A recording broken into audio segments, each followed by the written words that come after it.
All right, Heather. A through Z, pick a letter. Q. Oh, Q. Okay, Q. Yeah. So it's going to be the questionable statements segment. Okay. This will be interesting. Like how I just thought of that off the top of my head. Yeah, I do like that, yeah. Pretty much. So I guess a few years ago on Twitter, this guy really thought he kind of one-upped up some people. He really thought he did. So he was complaining about the idea that Biden was suggesting a $15 minimum wage.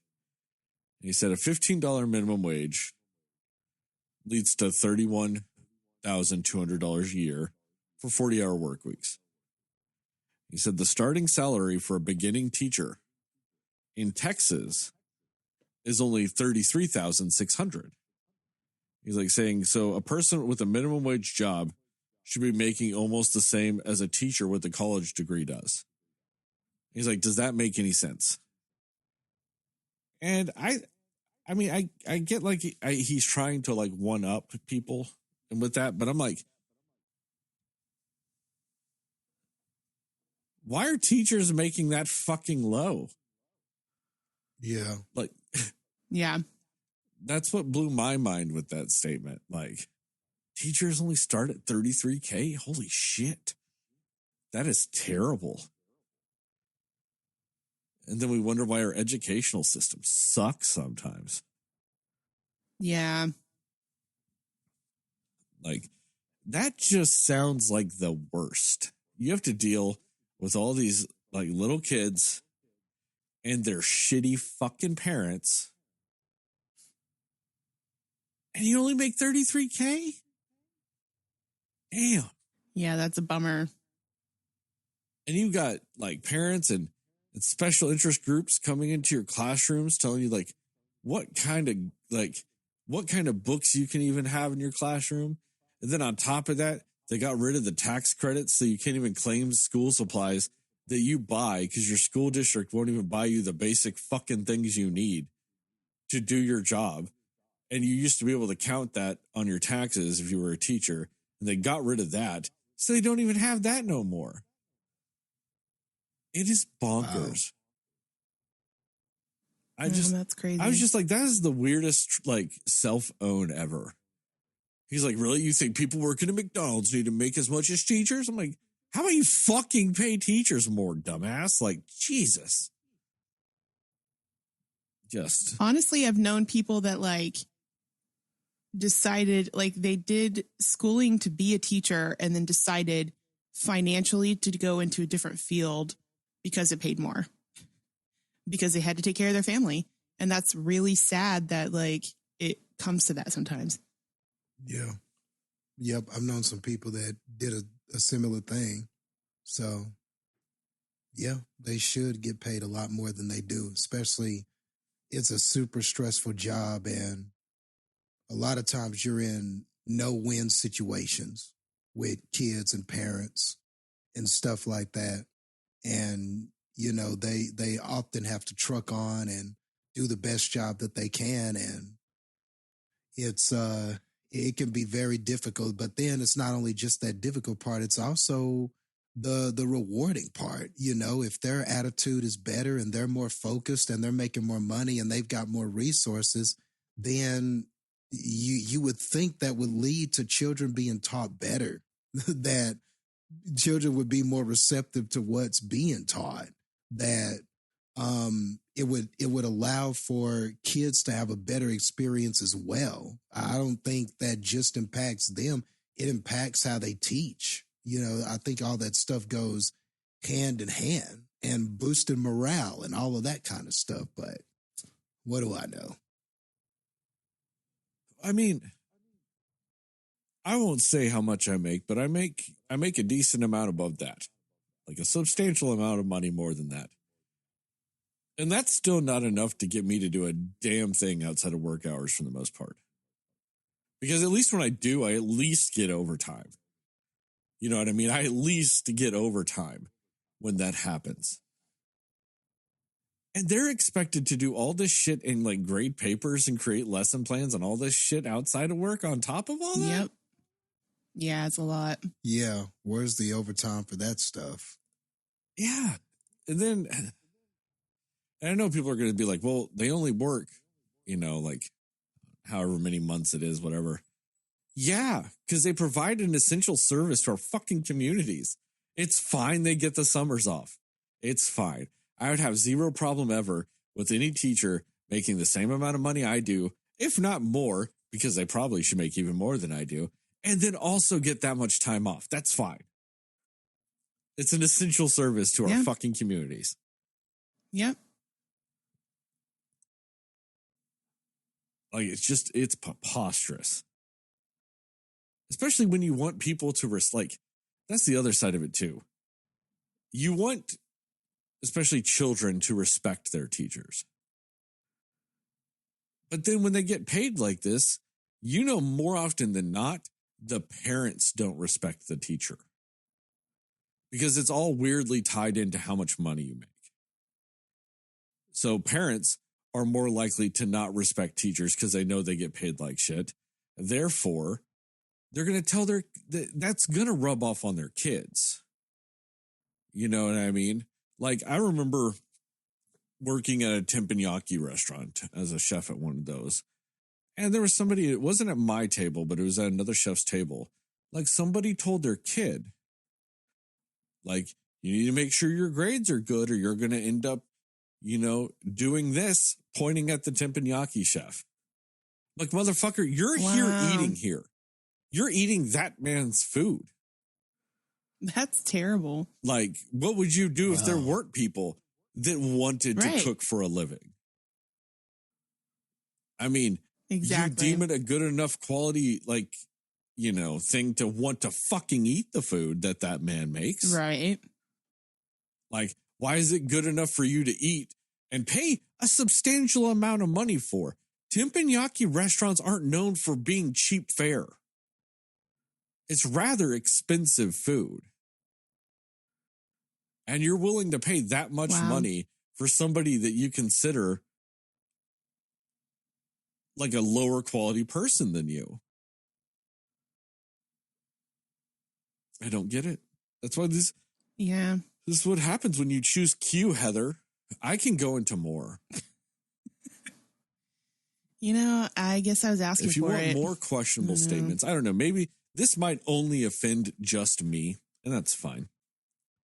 Because we here at Cinema Slayers Podcast are pro slut, so it just, you know, made me think of the podcast when I heard this thing. So there was this other podcast. It's the same woman that got famous on Twitter and TikTok because she was like, you know, what value does a woman over like 120 pounds offer or whatever? She was some stupid weight like that. She was like, what do they even offer? Like, how do they even get guys? Like, they can't offer anything. The one that said they don't deserve a guy that makes six figures or something like that? Yes, that woman. Because they have nothing to offer. Everybody kind of generally knows that video, like that little quote thing that this woman said. Well, they had some guy on their podcast, and they asked the guy, they were like, hey, guy. He's like, yeah. And, you know, he's one of these alpha male, like, you know, I'm a man, so, like, women need to meet my level because I am a man, so my importance is intrinsically higher type of guys. Sure. But they were asked him, they were like, all right, so would you want either, like, you had to choose between two women, and they were either a woman that's only slept with 3 guys, but she has an OnlyFans account. So does that, or a woman that does not have an OnlyFans, but she slept with 50 guys. And that guy was like, oh man, that's like, you know, you gave me just 2 impossible choices. I can't possibly choose either one. Like, it's just, like, how do you even do that? So they started bargaining with the man. They're like, okay, but what if it was only like 20 guys, but still no OnlyFans? He's like, well, that's better. Like, that's more, you know, reasonable, I guess. And they were just like, I know it's so difficult. I'm like, That is the easiest question in the world to me. Either or. If one of them are interested in me and I'm interested in them and it's reciprocated like that, either one sound fine. Yeah, I was just sitting there thinking in my head, what does it matter? What does any of that matter? How is that gonna how is that at the beginning of getting to know, so how is that gonna affect anything? You know. What if they have an OnlyFans and they've slept with 20 plus guys? That's fine too. Like, what would the guy have said at that? You know what I mean? Like, You'd have been like, oh, well, that's automatically the one I'm not choosing. Yeah. I was just like listening to that statement. Like, I didn't realize who it was asking the question when it started. You know, so when they asked the guy that, I was like, yeah, either. And the guy just started like hemming and hawing and being like, oh man, no, how do you even choose either one in those conditions? I'm like, how don't you choose either one? I agree. How? I stopped having like early when I was younger, I used to have that talk with my prospective significant others. You know, the body count talk, if you will. I think I stopped doing that even like 5 years before I got married, like, or before I met my ex-wife. You know what I mean? Like, I had stopped doing that even long before that because it intrinsically just didn't matter. I'm just like, it doesn't matter. Like, who cares? But yeah, it was one of those things. I'm like watching that. I'm just like, what the fuck is happening to society? It just makes me go back to last week. Like, simpler times. Well, because the thing is, too, like, no answer that someone would give is really going to be fully okay with somebody. Like, you can have too high of a body count or too low of one. And either way, you're just like, someone's going to be like, oh, I don't like that. You know, so it's just kind of like, you're going to have a lose-lose situation either way, just because somebody is going to be on one of the ends of those things for somebody, you know? You're not lose-lose with me, Cinefans. I do not discriminate either way. Yeah, I totally get what you're saying with that, because if you don't have enough partners, then maybe you're not any good at it. You know, maybe there's something must be wrong with you because you've got too low of partners. And then if it's the other way, something must be wrong with you because you have so many partners. I totally get where you're coming from with that. Like, but what would be his problem with OnlyFans? I wonder. Just the sheer fact that someone else might have seen, or just the fact that multiple other people could see that woman naked. Okay. Even though OnlyFans doesn't. I love the confusion on Jastin's face. Is like, that sounds dumb that someone would. Do you know how much of a kudos that is for somebody like me? That, like, just other people in general think your woman looks so fucking good they want to pay money to just look at her. That is fantastic if she wants to be with me. I'm like, fuck yes. I take that as a huge compliment.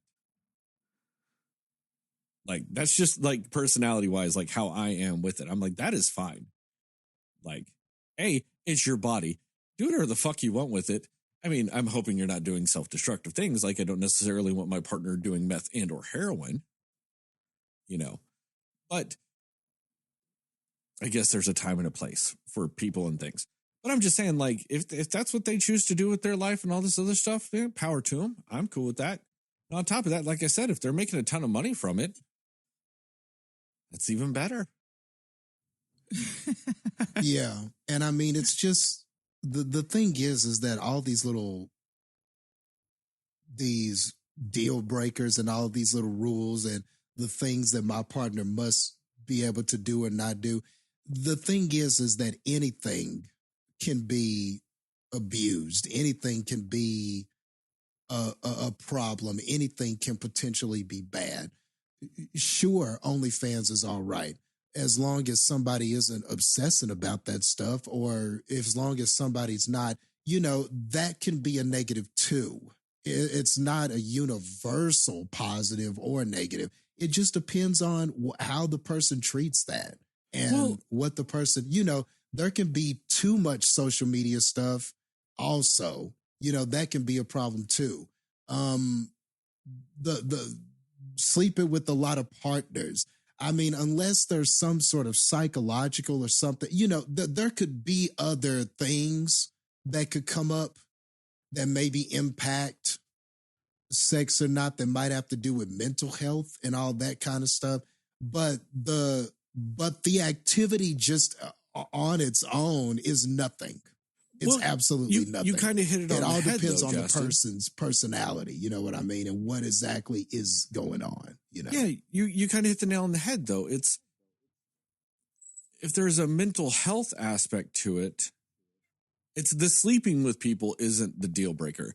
And the mental health aspect isn't also necessarily a deal breaker.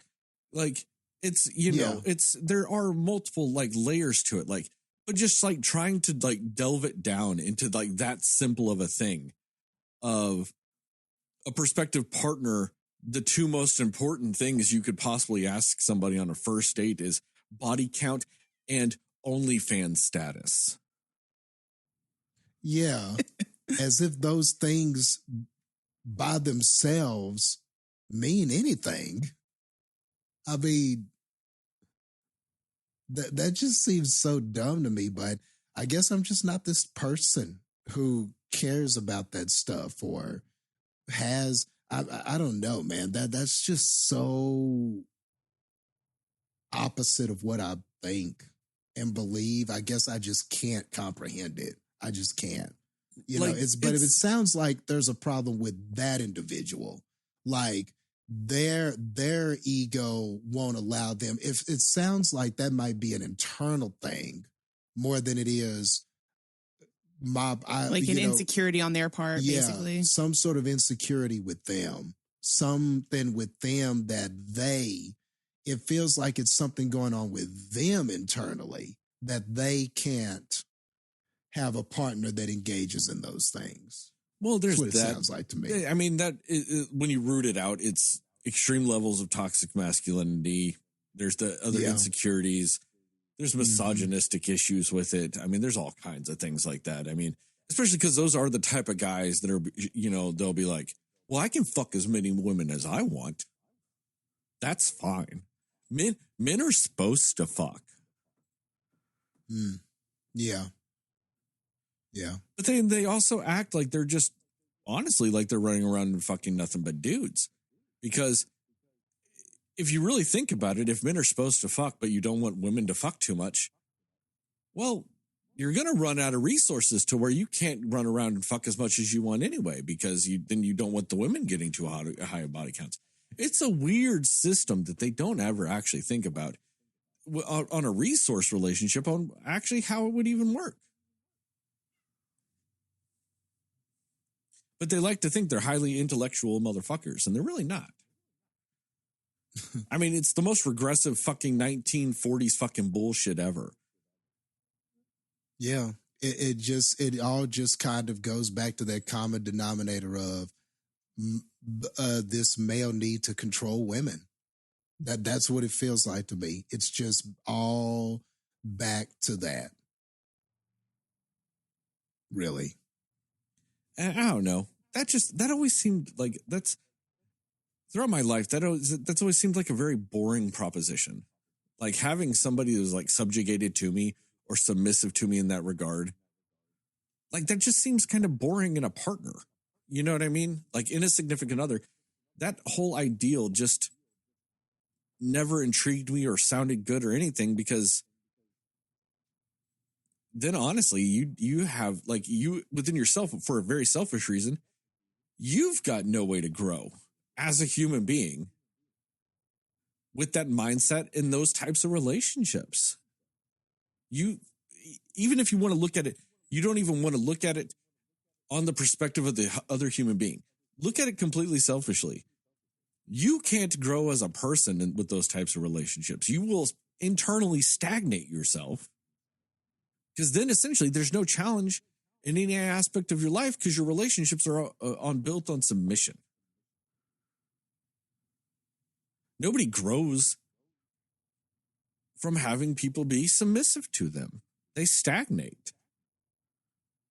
So even if, like I said, you take out the other side, and I'm not saying you necessarily should, but I'm just saying if you really break it down, just even on a purely selfish level, like these people think, because if that's what you want from all the people around you, you're being inherently selfish and narcissistic within yourself anyway. You just don't grow. And that's boring. That's a boring life. It sounds like an M. Night Shyamalan movie. Nailed it. It had to happen. It had to happen at some point. Yeah. You know how long we've been doing this intro, and I've been trying to figure out a way to shoehorn that. Took me 20 minutes. Finally got it in, huh?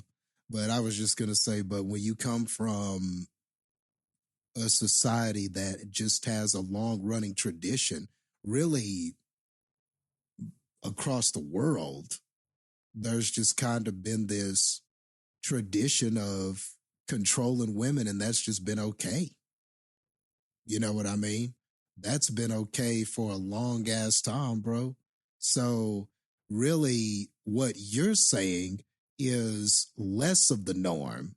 The norm usually is control them. You know? Sad truths on the Cinema Slayers podcast. Thanks for picking Q, Heather. You've made us all sad. You know, hey, I was trying to mix it up. Ugh, now I've got to think of something for all these letters every time you say something. Now it's that. But I mean, what you said, Jastin, I mean, that is an insanely excellent point. I mean, that's been an inherently worldwide issue. Yeah. For too terribly long.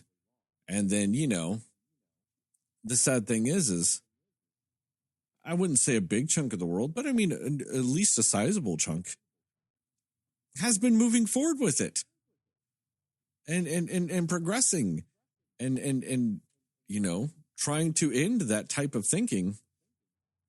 And yet so much of the world is also not doing that. Yeah. I.e. the United States. Yeah. And I mean, there's been some progress and things, and you can see those thoughts and ideals against that are popping up more and more people are starting to believe that and, you know, you and announce that and preach that and stuff. But man, that's just, that's always going to be a tough one, man. It's always going to be a tough thing because it's not only just grounded in like tradition and beliefs and stuff. In some people, it's grounded in their religious beliefs. In some people, it's grounded in, you know, it's got those types of ideals are just so grounded in the way that people have lived for centuries. Like that, you know, you have to think about what it's going to take to overcome that. Like something that's just been normal for so long. And now there are people like, they'll say that when they see these opposing ideals, like, well, we shouldn't be that way. It shouldn't be about controlling women or anybody and, you know, independence and, you know, trying to look at, you know, equal pay for women versus males, et cetera. When you're talking about any of that stuff, there are people that are out there speaking going, well, this is against what a woman should be. We're trying to teach women not to be women anymore and all of this kind of stuff. As if like being controlled and being submissive defines them. You know what I mean? It's crazy, bro. Like when you hear the opposing views, like against that progression, it's interesting. And the sad thing is there's, like you said, Jastin, there's just a very sizable chunk of our society that really truly define a woman's role as just how submissive they are in general to everything, to like their own husband, their fathers, you know, their family, society as a whole, to their coworkers, to this and that. I mean, it's where you get into that whole thing of you know, when you look at characteristics that companies look for in men to promote them, when they look at the same things for women, they change the yardstick with it, or like the goalpost with it, because it's like, well, those same characteristics that make men successful, they're considered negatives in women. You know, like if a guy, you know, more or less commands authority, you know, he commands authority. He, you know, has that ability. Or if a woman does it, she's bossy. Mm-hmm. You know, and then I've gotten to the point now where, you know, when you realize that you've internalized some of that stuff throughout your whole life, even if it's just through other things, like I've said before on this, I was watching Suits, and the last couple of seasons of Suits, what's her name? Katherine Heigl was on the show, and she ended up getting a bad rap in Hollywood. She was considered confrontational and ungrateful. You know, she made comments about, you know, Knocked Up when she was in that, talking about how she ultimately didn't like the movie or her character in the movie because her character was, you know, just kind of considered, you know, just nothing but naggy and serious. But, you know, the Seth Rogen character and all the other people, they got to be fun and funny and silly and immature, but they couldn't have her character exhibit any of those things, you know.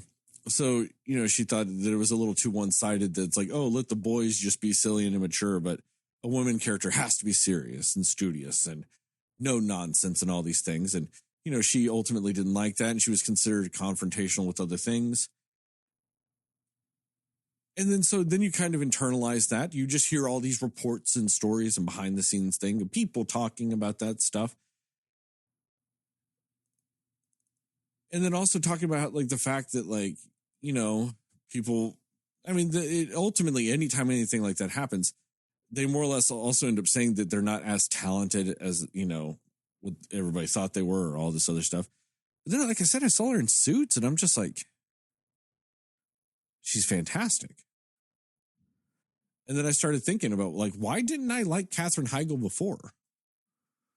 You know, and you start like going through your mind and like through things, and I'm just like, oh, it's because of all these other things that people said. And I'm just like, what if those weren't like your typical, like, what if that wasn't her being confrontational? What if it was her actually just standing up for herself on set?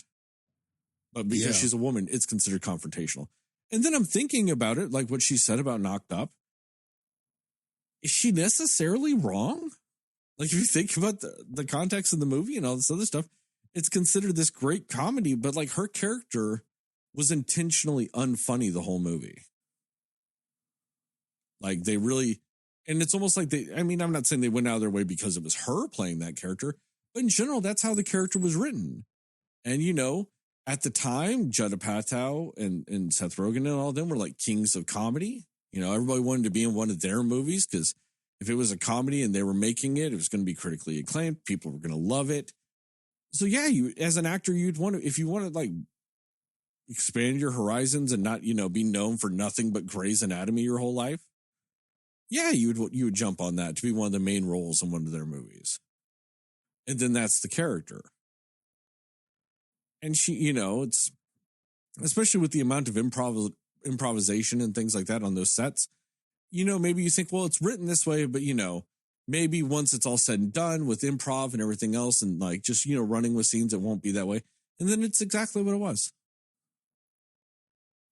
I mean, it was just one of those things. I'm like, you know, and that's on me. Maybe I internalized just the stereotypical woman stood up for herself. So in Hollywood, that's a negative. And I just, you know, internalized that, hearing all those stories about her. Because, well, and I'm sure there's also going to be people too that, speaking of Sydney, that are going to be on Neve Campbell about her whole thing of her thinking she's too good or whatever. You know, there's going to be those conversations about her not returning for this movie when all she really did was stand up for what she actually deserved to have in the first place. So I don't care, you know, how much money they were offering her. It was not enough. Right. Sydney fucking Prescott. If she says it's not enough money, it's not Totally. enough money. Like it's that simple. Like, And it's not even like it's not. I just feel like it would be, whatever she asked for was earned regardless, because she is that franchise. Like, so I just feel like people are just gonna be like, oh, she just thinks she's too good now and better than everybody. That's why she wants more money, when it's just ultimately like, I put in a lot of work. Like, I basically, in a sense, I don't know if she thinks this, but she's carried that franchise. Like, why would she not deserve more money for that? You know? if she doesn't think that, she should. Right. Because she has. For And the sure. thing is I guarantee Yeah. you, she probably was not asking for even $1 more than like a male would have been in the same type of situation. It'd been like 5 movies. You know, it's lower budget. So, you know what the constraints will be. You know what I mean? Like the Scream movies aren't high budget movies. You know what I mean? Yeah. She knows that. She's been in fucking 5 of them. She knows what the budgets are for these fucking movies. And like anybody in the Marvel universe, if they would have asked for that, like, it wouldn't have been weird. Like you would think that they would think that was reasonable. Well, you know what I mean? But I mean, like, I guarantee you, she was probably asking for the exact same amount of money that any male actor who had been in 5 movies, even if they were all like just $50 million budget movies. I guarantee you, she's asking for the same amount of money that any guy who in that exact same situation would have been asking for. You know, not even $1 more, just the exact same amount of money. And they just went, we can't possibly afford this. I mean, you know, the last movie was, $50 million. It only made like 300 and something, million in the box office. So it was only made 7 times its budget. We can't possibly afford to give you a $10 million raise. Right. Like, that would be the equivalent of Keanu Reeves saying, hey, I need more money for John Wick 4, even though he would never ask for it because he's Keanu Reeves and he would do it for free because that's him. But like, it would be like asking him or telling him like, sorry, you're not worth what you're asking for, even though you're the lead and just carrying everything. Or if it like The Rock had said, hey, this is my 5th movie of this. I want this amount of money. Nobody would have batted an eye. They would have been like, okay, fair enough. So yeah, I think you're right. Yeah.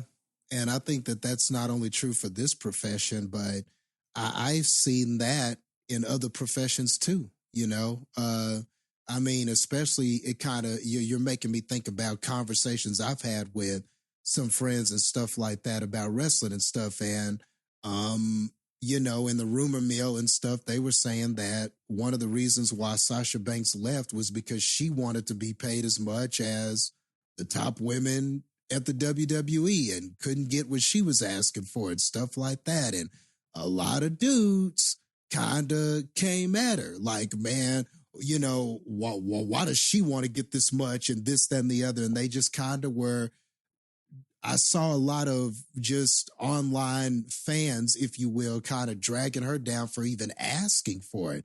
And I was like, she should ask for it. And all I could think was, she should ask for that much. She has been one of the top women there that has really raised the bar for women's wrestling in the WWE. She was right there with the other ones, with Becky, Charlotte, all of them. She was right there with them, doing the same thing as them. Long story short, raising the bar for the women's division there. So I felt like she should get paid as much as them. You know, she should. Nobody would say a damn thing if AJ Styles asked for more money. Yeah. If AJ Styles or Brock Lesnar or any of them asked for more money, nobody would say anything about it. So I think it happens to them all the time, you know, and they're looked down upon just all the time. And I feel like men do it a lot when it comes to women and making comparisons and stuff, but they never talk about the hardships that they have to face or just the unfair playing field. Like I remember, this reminds me, and I'll stop talking about wrestling, but I feel like it relates so much because I remember having a conversation, I want to say it was last year, with some friends of mine, people who are friends, who I consider like friends in the wrestling business. And one of them was kind of going on this thing of women can't perform wrestling as good as men. And and that's why there's a disparity in all of this kind of stuff. And I was like, okay, well, let's break that down. Why do you think that is? Well, because, when they train, they don't go as hard. And he started saying all of this, like, just crazy, like, anti-women kind of stuff. And I was like, but dude, if you start from the beginning, who was training them as hard? Back then, they weren't even required. Like they were just being picked because of their looks. Like that, they weren't the training. The priority to train them wasn't even the same.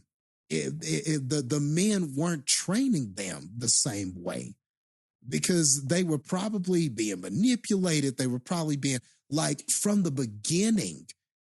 The playing field was not level. They had to fight to get a lot of those same opportunities. They had to fight to get a lot of those, even those women with those wrestling skills today. And I mean, and I was telling him, dude, a lot of them are good. I've seen women perform at the same level. I've seen women steal the show from men on these wrestling shows. I've seen it many a times, I mean, and I'll a say lot of this, times. just real quick, this goes directly with what you're saying. WWE's Royal Rumble was very recent. I thought the Women's Rumble stole the show. Like, personally, when I watched it, I thought the Women's Rumble was the best match of the night. Well, there you go. And it happens a bunch. And this idea that they can't perform to this level or whatever is in some of these guys' heads, I had to explain to him, dude, the training, when they started, how they started versus how men started, it was a completely different thing, man. They weren't trained. The priority to train them wasn't even the same. I was like, dude, you know how it was at WWE for a long period. They were going out there and, they were having bra and panties matches in the middle of the show and all of this kind of stuff. Their wrestling wasn't even valued the same. So how could you possibly say that the training they were getting was equal, was fair, or everything like that when they weren't even asked to do the same kind of wrestling that men were doing? Like, it's so unfair to just say they can't do it at the level as men.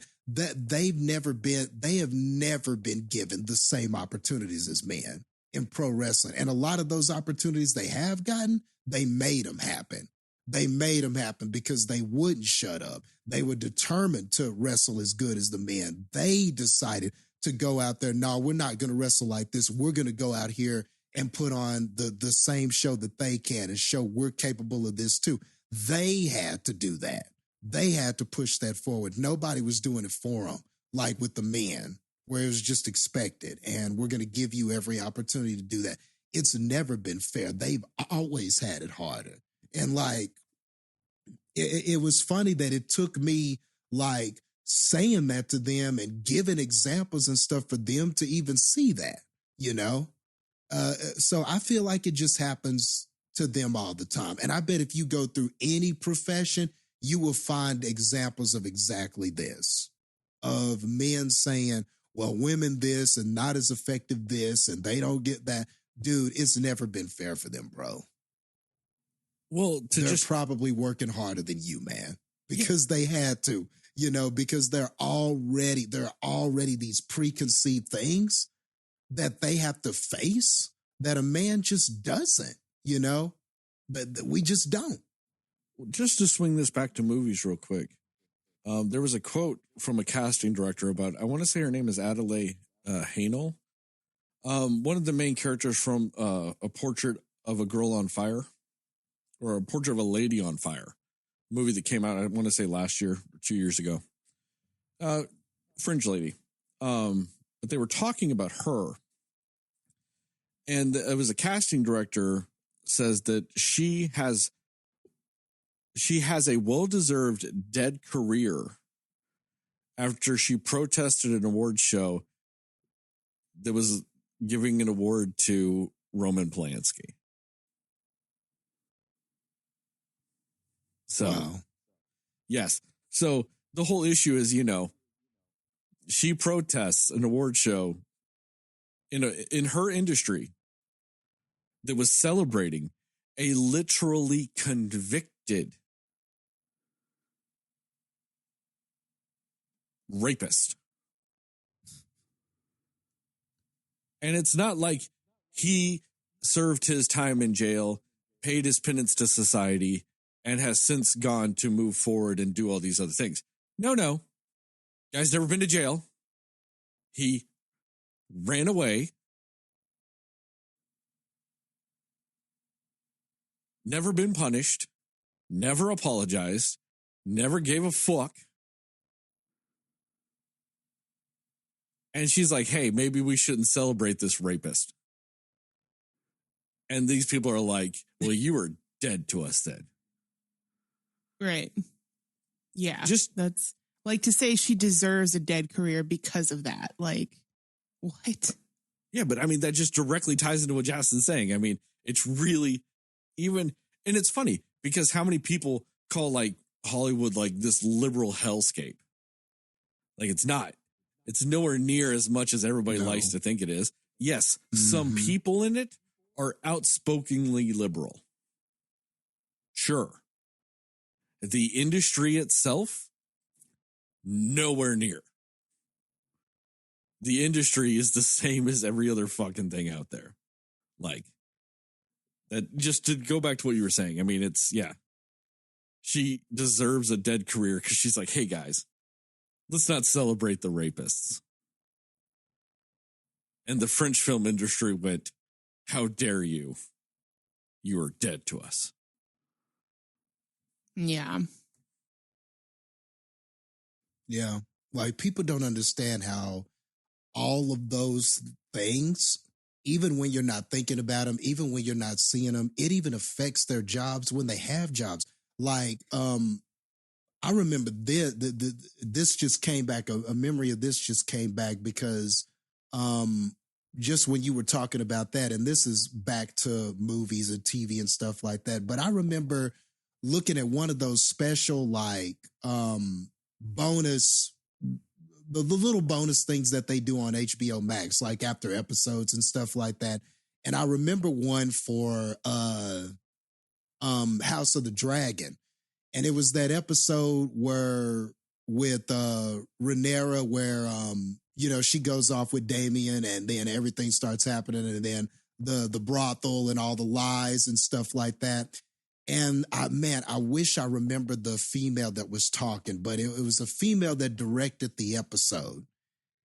And she was talking about filming it from a female's perspective and trying to like make sure that it came off as it's something enjoyable for Rhaenyra. Like it was supposed to be like this sort of like adventure for her and the enjoyment that she was feeling going through that and stuff like that. And I remember her saying, it dawned on me when I was thinking about how to film this, that I had never seen a scene, any sex scenes or anything like that shot from a female's perspective. Like I never even seen them. Like she had to sit there and think, and she was like, I don't know if I've seen a scene or any scenes like showing that from like a female's perspective. So she really like had to think about it and consult other women and talk about it with other, people she trusted and stuff like that, because there was nothing to reference when she was thinking about how she wanted to film it, how she could relay those feelings, how like even that was difficult because there had just never been that, everything she remembered had been shot or written by a man. So even that was a hurdle, just thinking about how to film that stuff. And I mean, that's something that you don't even think about. But when she said that, I was like, wow, that's really It's crazy, but that is like the truth, you know? Yeah. And it's little things like that just people in general don't think of. I mean, I wouldn't have thought of that as being an issue. But I mean, I'm willing to believe that just for the sheer fact that I've never actually even thought about it. And especially when you're put in that instance of like, oh, well, let me just hit up these people that have done this before. And then you're scouring through things going, shit, it's never happened. Yeah. Shit. And we still have to talk about a fucking M. Night Shyamalan movie. God damn it. Mm-hmm.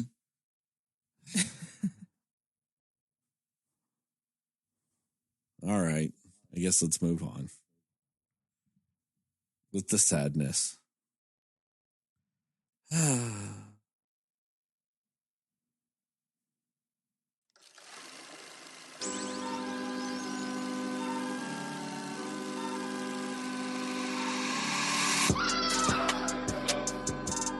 Somebody will listen to me. Nobody knows anything but you.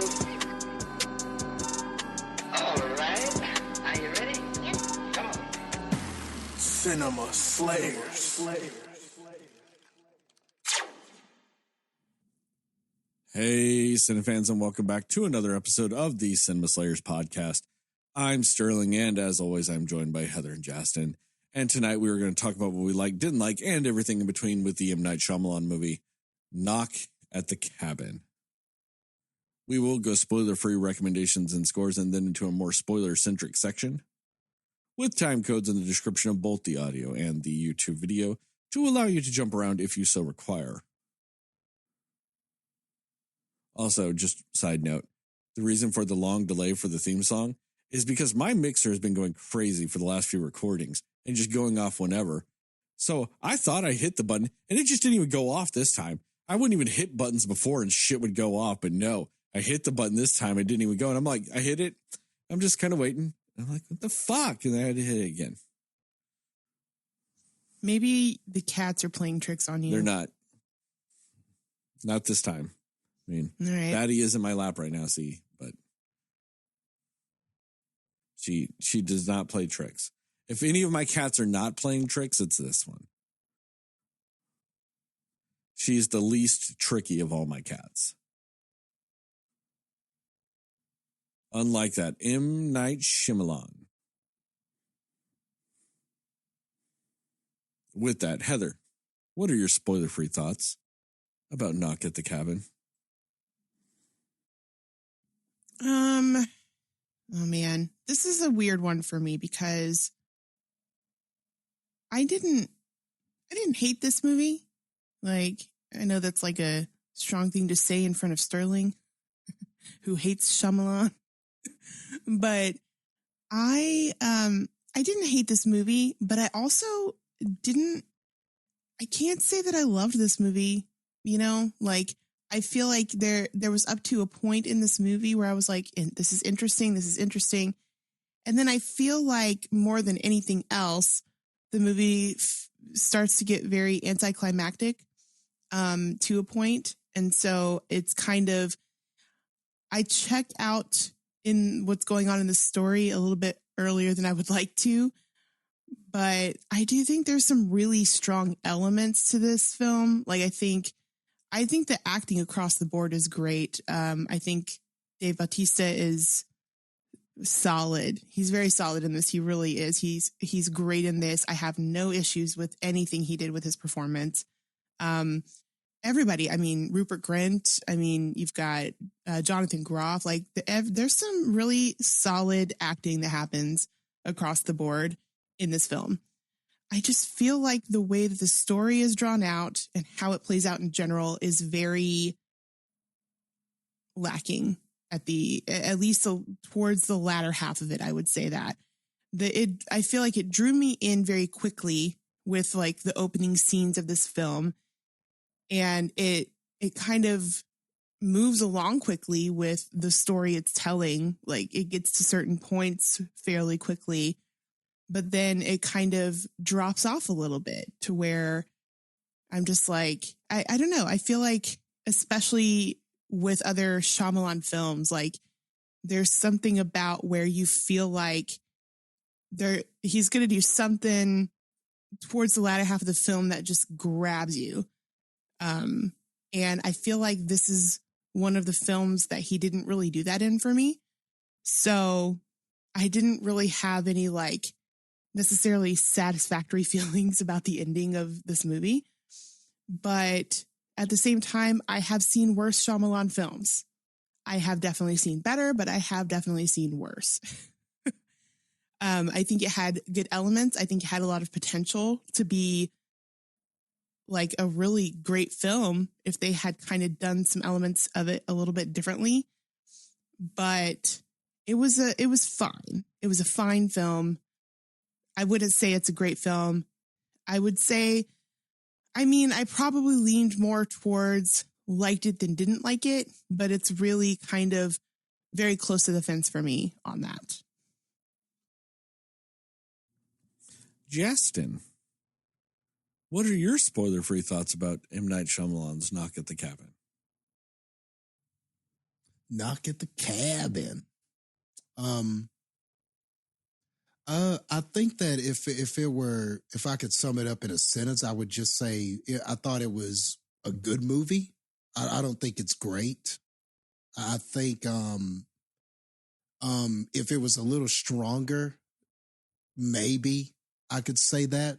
But I do think it is a good movie. Out of the Shyamalan movies I've seen, honestly, I think that this might wind up being one of the better ones. I think it actually is. He did a lot of the things that he normally does that I don't like. I don't think he did it in this film. If you're looking for some big super twist, I don't know if there is one to a degree, but it's not in the way that you think. It's not in the way that he normally conducts himself. So I'll give him some points for that. I didn't feel the overindulgence of himself in this. I don't really think I got that vibe from this. And I'm not the most religious person. I think that one thing I can say about this film is that there are definitely some religious undertones and things like that, which is not always my cup of tea. But if there is going to be a story that kind of pulls from religious undertones and religious themes and stuff like that, I found this to be more enjoyable than some of those films. I felt like this was, for the most part, I think it kind of grabs you right away, kind of like what you were saying, Heather. But I thought it was really intense. I thought that he was able to capture a lot of intensity in the scenes. And a lot of that, I think, is because of just the acting. Like Bautista, this is definitely his best acting role to date. I think that what he had to do here and the part that he was playing here, I really think that this really showed that Bautista, man, like we were already saying it after The Glass Onion when we had our talk about Bautista and comparing him to The Rock and stuff like that. But man, after seeing this, now I'm kind of wondering, is there anything that this man can't do? Like this role had a lot of layers and it was really heavy. And this person that he played kind of had to, man, there's so many things to this character that he played. And I think that if I were to elaborate, it would be kind of spoilery, so I won't.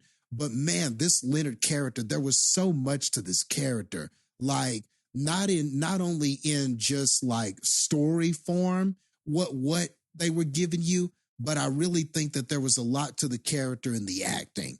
Like having to put one face forward, but you could feel that there was this other part of it too, that you could feel that there was this other part of this person feeling like they're doing these things, but they really didn't want to. Like, and sometimes that's really hard, I think, to portray on screen, depending on the role and depending on the actor doing the portraying. But I thought that Batista did a really good job. A lot of these actors did a really great job at that. So I really think that when the scenes needed that level of intensity, and there needed to be and the scenes needed to have some levity, because a lot of this film is dialogue.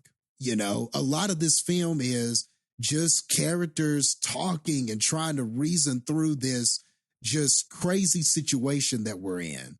So to me, the acting has to carry most of it in those scenes. And I think that every actor really showed up, but Batista is the one really that I think that carries this. I think really a lot of this is grounded on his performance. And I think that he really brought it here. I think that this is the role that really gave him the most responsibility. And I think that this lives or dies on his performance. And this movie lives because of him. You know, I feel like he really... That's fair. He really brought the best of his powers that we've seen of him so far to this film. To M. Night Shyamalan's credit, the film is well shot. I think that it was very well shot. Like the mood that he was trying to get across in every scene, I felt like he did that. Whether it was the cinematography or him just kind of playing with different angles or the tracking shots that he was using, following certain characters at certain times. I really think that the gravity of everything that he was trying to portray, it came across in how he shot the film. So I liked all of that. I kind of knew right away where this was kind of going. Like some of the things that it reveals at the end, I did know what he was getting at and where he was going with it and different things like that. Some of the things that I was thinking, like I looked at the four characters and in my head, I made an assumption like, I wonder if they're this. And that was exactly what they were. So none of that was surprising to me in that way. And I think that the film does play like as you're peeling it apart and everything like that. And when you get to the end of this, there's sort of this back and forth of, is this true or not? You know, is this coincidence or not? Is what these people are saying, is it the truth or not? And is there really any evidence to support that and stuff like that? So all of that, all the back and forth of that and what the characters are doing and everything like that, you know, all of it sort of mirrors this sort of test of faith. You know, I think that that's really what the film is about, you know. And I think that for that message, it comes across. I think the story and how they told it and how they get you to, you're rooting for characters, but at the same time, you're like, why are they doing these things? But at the same time, you're like, okay, I believe these characters, but then there are times where you want to believe the other characters. And I think he did a really good job with that, with executing that back and forth. I really think he did. I think he did a great job of that.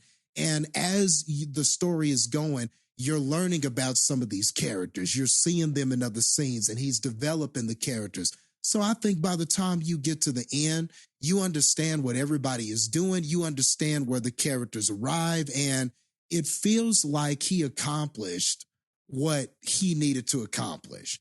And I think that this movie will hit you in a powerful way, just depending on where you stand on certain things, you know. I really think that that's at the heart of the film. That's what it's about. So I don't know if it hit me as hard as maybe it would maybe somebody who's a little bit more on the religious side. I think that maybe it would hit those people harder, but I still found the lessons and the whole thing about faith and believing in something bigger in yourself and stuff like that.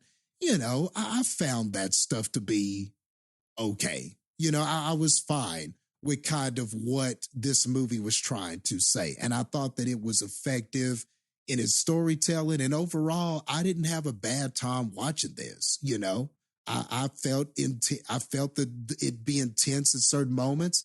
I thought that certain moments, like it captured your imagination and you were like, oh man, that was crazy. Or, oh man, you know, like I thought every scene was effective in getting you to feel for the characters for the most part. And I thought the performances were strong. So for me, there's no way that I could say that the movie was bad. I don't think the story wasn't bad enough to have conflicted with anything. It's pretty straightforward. It's pretty simple, man. Really. There's not too much for it to be bad from that standpoint, from a storytelling standpoint. And the acting is really good. Probably some of the better acting I've seen this year. You know, so far, the movies we've seen, or at least I've seen in January, probably some of the better acting that I've seen so far in some of these movies we've watched this year. So it gets points for that. And in a lot of ways, for this being sort of a, you know, religious story, faith story, belief story, whatever you want to call it, I think all of those themes are kind of there. It's probably one of the more unique stories I've seen about these themes. So I think I can say that too, you know, so I think it gets points for being unique. So overall, yeah, I do think it's a good, dare I say it, it's a good Shyamalan film. It is not one of his worst ones, man. I think that when you line them all up and start listing them, I really don't see how this one isn't kind of like in those upper tiers. Because boy, he's had some stinkers. And I don't think this is one of them. Dave Bautista. Great. Acting. Good. Movie. Boring as fuck. M. Night Shyamalan. Typical as fuck. Recommendations and scores? Yeah. Recommendations and score. I'll start it. No. 25 Dave Bautista is the only fucking reason to watch this fucking movie out of 100. Jastin, go. Yeah, I recommend it. I thought it was pretty good. I thought it was well acted. And I think that there will be people who could get something out of this. I thought it was a much more moving story. It felt personal to M. Night Shyamalan. It felt a little more personal. Well, all of his projects are personal, I guess. But this felt like he was, I don't know. It just felt like he was on here, man. Like the shooting, the positioning that he put all the characters in. This felt like more of a well-oiled machine than sometimes his movies can feel. And like I said, it didn't feel overindulgent to me. It really felt like he was really trying to tell this story to the best of his ability. And I think for the most part, he did do that. So yeah, I recommend it. I think people will like this, and I think people will get something out of this. And it's well acted, man. And I thought and it's unique. The story is really unique, and it's really close knit, and it's a lot of heavy dialogue and stuff. And you know how I'm a sucker for all of that stuff. So I think if you're my kind of movie watcher, yeah, you would totally be down for this, man. You know, this was the art of acting, as Batista would say. I'm always trying to portray the art of acting. This definitely has that, man. And there can be good movies that are just built on that. And I think that this is one of them. So yeah, I recommend it. We'll go with we'll go with 70 people nicely asking to come into your house holding all of these crazy death tools out of 100. Heather, what about you?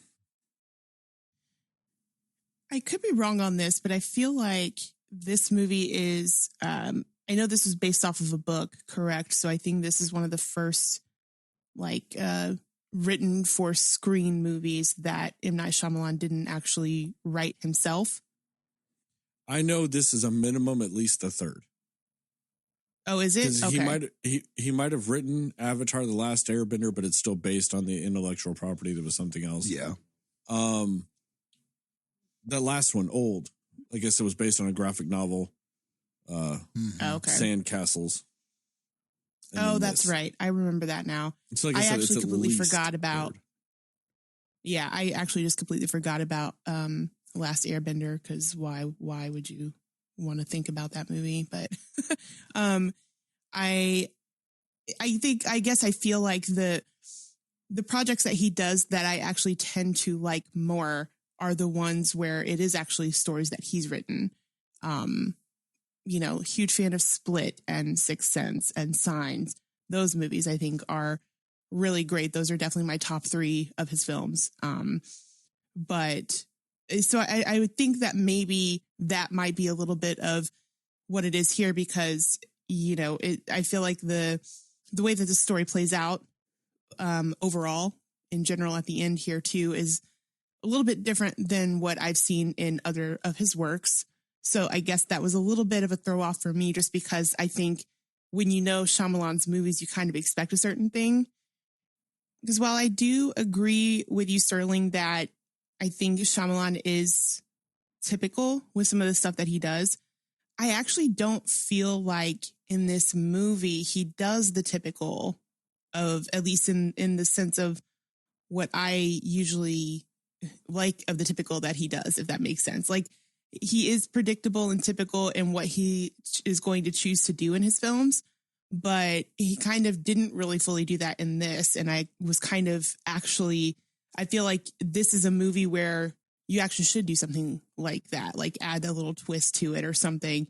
And it wasn't really there. So yeah, I mean, but I mean, all that to say, I mean, there are some moments that were thought-provoking. There was, like we said, solid acting across the board. And I think that it was well shot and it does grip you in moments. But so I do see the appeal of this movie. I see why people would enjoy going to see this movie. So I would say if you are a fan of Shyamalan in general, most likely you're going to like this movie more than you're not going to like this movie. So I say, yeah, if you're a Shyamalan fan, or if you just want to see Dave Bautista do probably his best acting performance, go and see this. I'm going to give it a 63 grasshoppers being caught in a jar outside in the woods out of 100.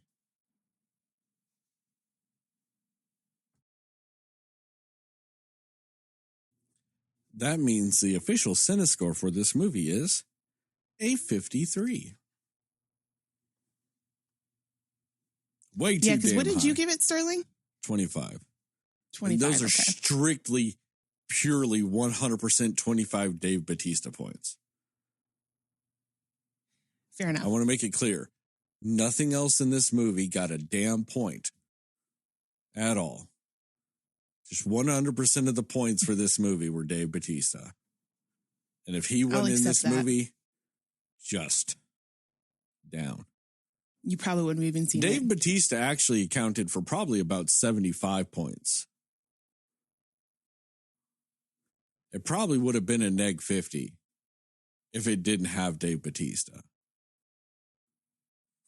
So, just to give you a point of reference. Spoilers? Yep. Yep.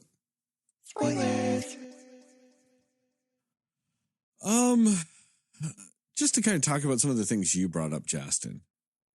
You said something in your recommendations and scores. And I wish I remembered what you said. You said something about typical or something like, I don't know, like this was typical M. Night Shyamalan or was it? I don't remember. All I know is I had a really nice comeback for that, whatever it was. I had a nice comeback that I don't remember. Because I don't remember. I said that. I just said that I didn't think it was as self-indulgent as some of his other projects are. And it didn't feel like he did typical Shyamalan things, especially at the end of it, I thought. So that wasn't. I think that overall, that's how I felt. Yeah. No, there was just one specific phrase you said. And I was like, I could take that and twist it to be like a counter to you. And I just don't remember what phrase it was, so I don't remember what I was going to say. But I wanted you I just wanted you to know I had something. Damn it. Anyway. Okay. It's going to come to you later, probably. Yeah, it probably won't. That means I'm going to have to think about this movie, and that's not going to happen once we're done recording. To be fair, I kind of wish this was a little bit more Shyamalan than it was. I think one of the problems with this movie is it's a little too straightforward. Yeah. In a negative way. I think they leave little to no mystery, so it becomes very predictable. And in doing so, it gets rid of the tension of the movie. It dissipates. And the problem is this movie hinges on tension. For you to really engage and connect with the home invasion aspects of this movie. And when it loses tension, it loses any sort of investment for me. Whenever it gets to the point to where they're more or less just saying, hey guys, this apocalypse shit is real. We are going to show you every single instance of this apocalypse being real after every single one of these things. And I know that they give the rationale in the movie that the one character gives. He's like, oh, the tsunami or, the earthquake happened hours ago. They could have known about it. Even though the whole point is the second earthquake that causes the second tsunami. And then like the disease. And he's like, I've been working on fighting, shit with that disease, or, I've known about the disease for weeks. And then, then the planes falling out of the sky. And that was the worst looking planes falling out of the sky ever. I don't know if it was an intentional move to just have them drop, not coast like they would. Like they'd have an angle to them as they fall. They wouldn't just be going and then fall straight down. There would be some momentum. There's inertia. There's some shit. But they just start falling directly straight down. And then you've got random planes that do go. That looked dumb to me. But they just started doing all that stuff. And then he starts quoting that, that newscast verbatim.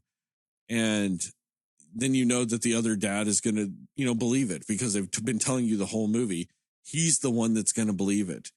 Because while he may be gay, he's also more or less a devout Christian in a lot of ways. So they're like, he's going to be the one to believe it. So whenever he's the one that believes it, you're not surprised. And that's the thing is, I'm not saying that there needs to be a twist, but there needs to be something. There needs to be some sort of a little bit of mystery or an air or at least even just a hair bit more uncertainty than the movie actually presents. Because once you get to halfway through the movie, and then as it progresses, just even for a few minutes, you can more or less just predict with 95% accuracy the rest of the fucking movie. at least the major like beats of the movie, it was a very boring watch. And I see, I had issues with M. Night Shyamalan in this because, I mean, you brought up the cinematography and stuff like that.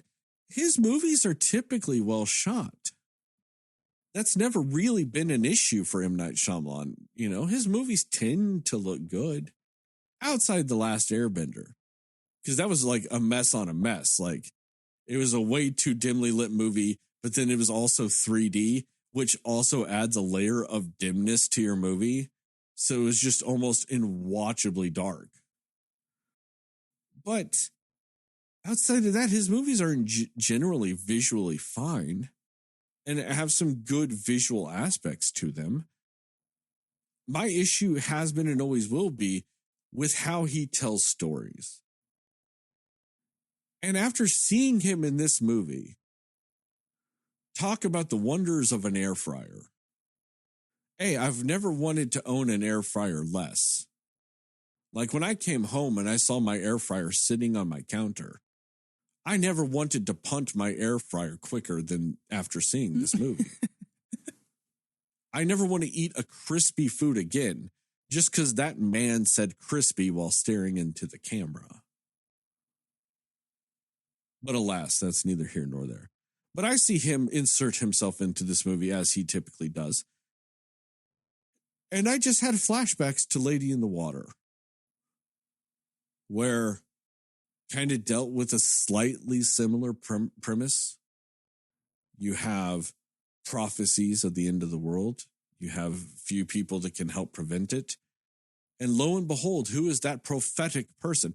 Who is the person that within the movie they say, you know, they might not understand his writings now, but in the future he will be the writer that inspired and evolved mankind. He will be the writer that all mankind looks to as the one that changed the world. Oh, his character? So then you have this movie about prophecies and things like that. And I feel his little insertion into this movie. And it kind of just makes me feel like he's once again on that bullshit that he had about himself in Lady in the Water. That, oh, you might not get me now, but in the future they'll understand that I am the greatest. Because he sits there and this movie's coming out and he's doing press tours and stuff like this. And he says that this movie will take home invasion movies and like apocalypse into the world, like disaster movies, and turn them on their head. This will be the movie that redefines those genres. Oh, he said that? Yeah. This movie ain't redefining shit.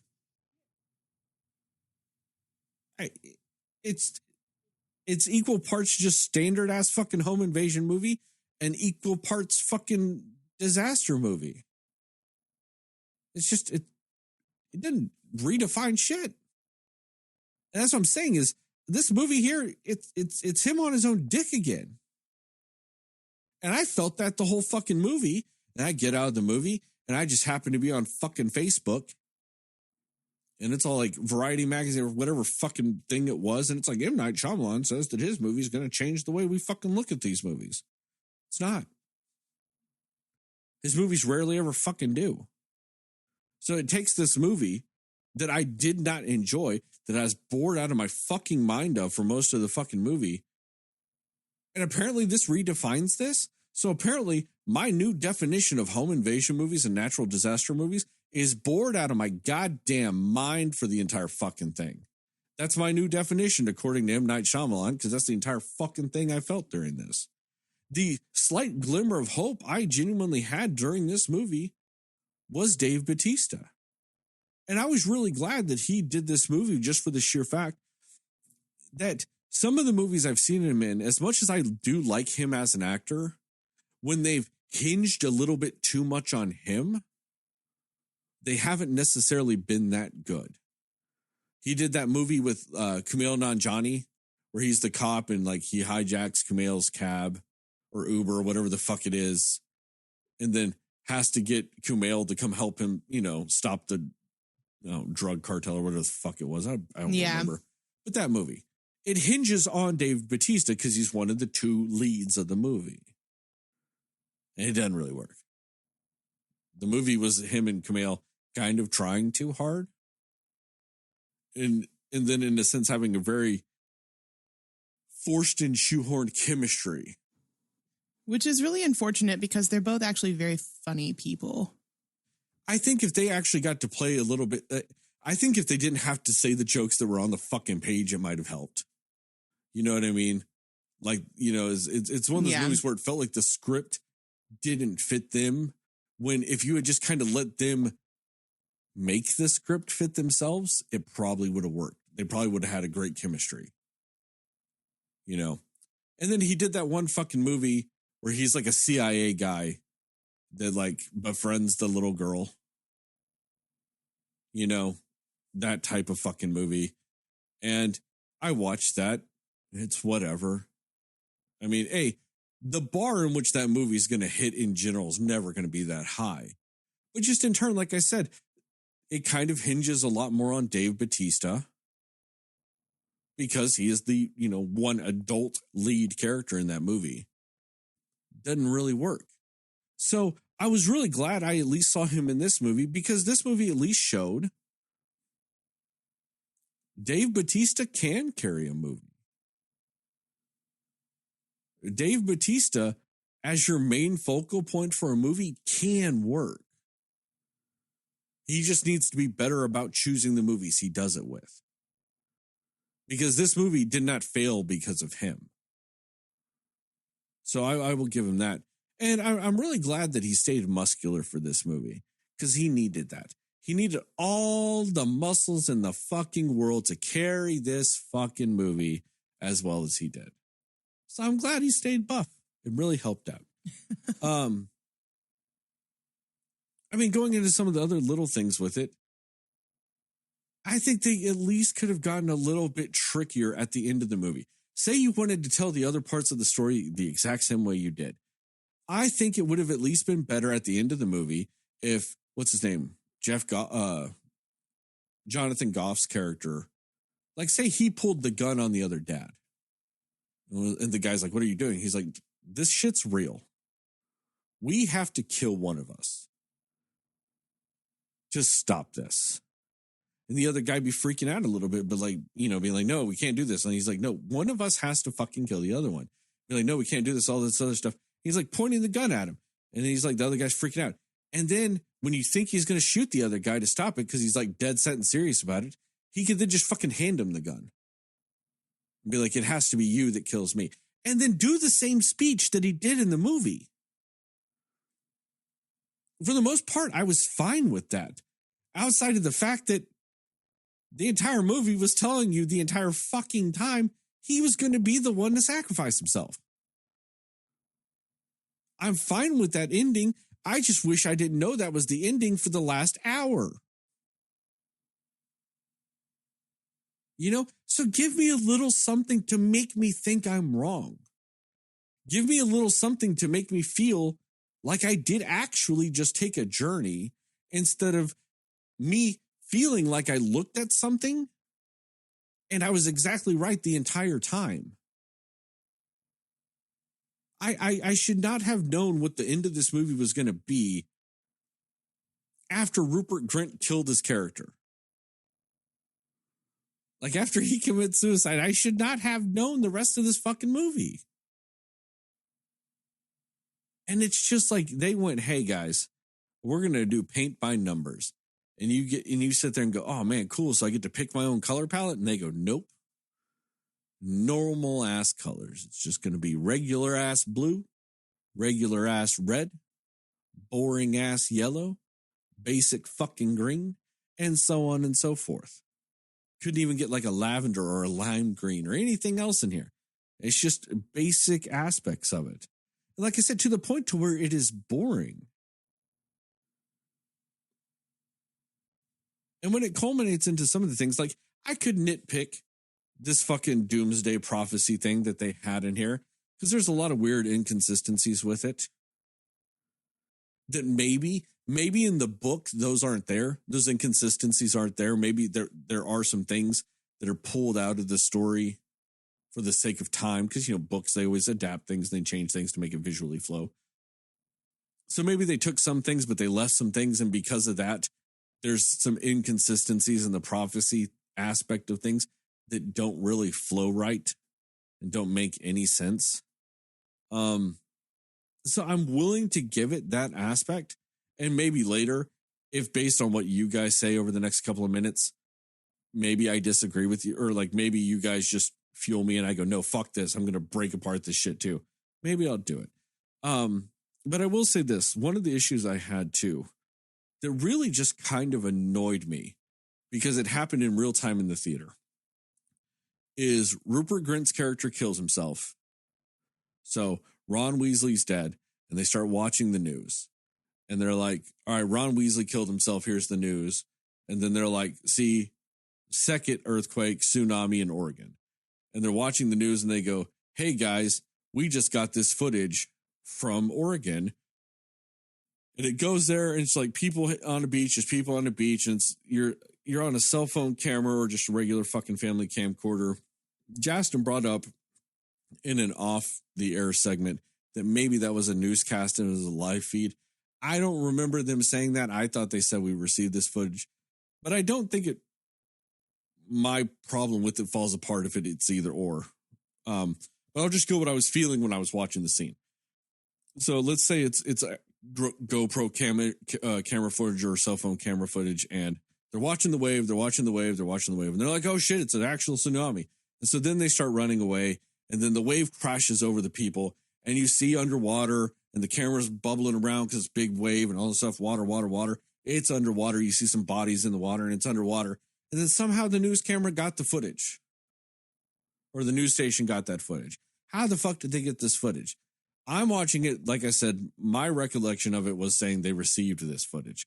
So to me, that's like a cell phone or a camera. How did they receive this footage? The person that was shooting it is now underwater and dead. Worst case scenario, the fucking medium in which it was shooting is most likely dead. Or it at least was not being held by somebody at one point because it was splashing around like it wasn't. So then how did they get that footage, especially then so quickly? Like, it wouldn't really work like that. There's no way to get that footage, especially with the crystal clear visual, image that they had. And I think even if it was, let's just, like Jastin said, that he thought they said it was live footage.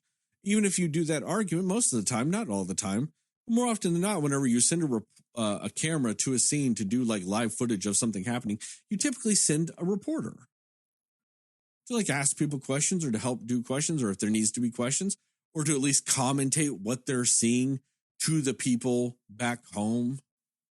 There's typically someone there to commentate all that. None of that was happening. And then on top of that, let's say it was a live transmission. Typically, that means wires going back to the truck. They might be doing that stuff wirelessly. But that seems a little weird to be doing that wirelessly, then to the satellite to wirelessly transmit again. I don't distinctly know. But either way, let's say it's wires, that would have gotten disconnected well before that, just because the way the wires and the spinning of the camera, shit would have gotten disconnected and or broke.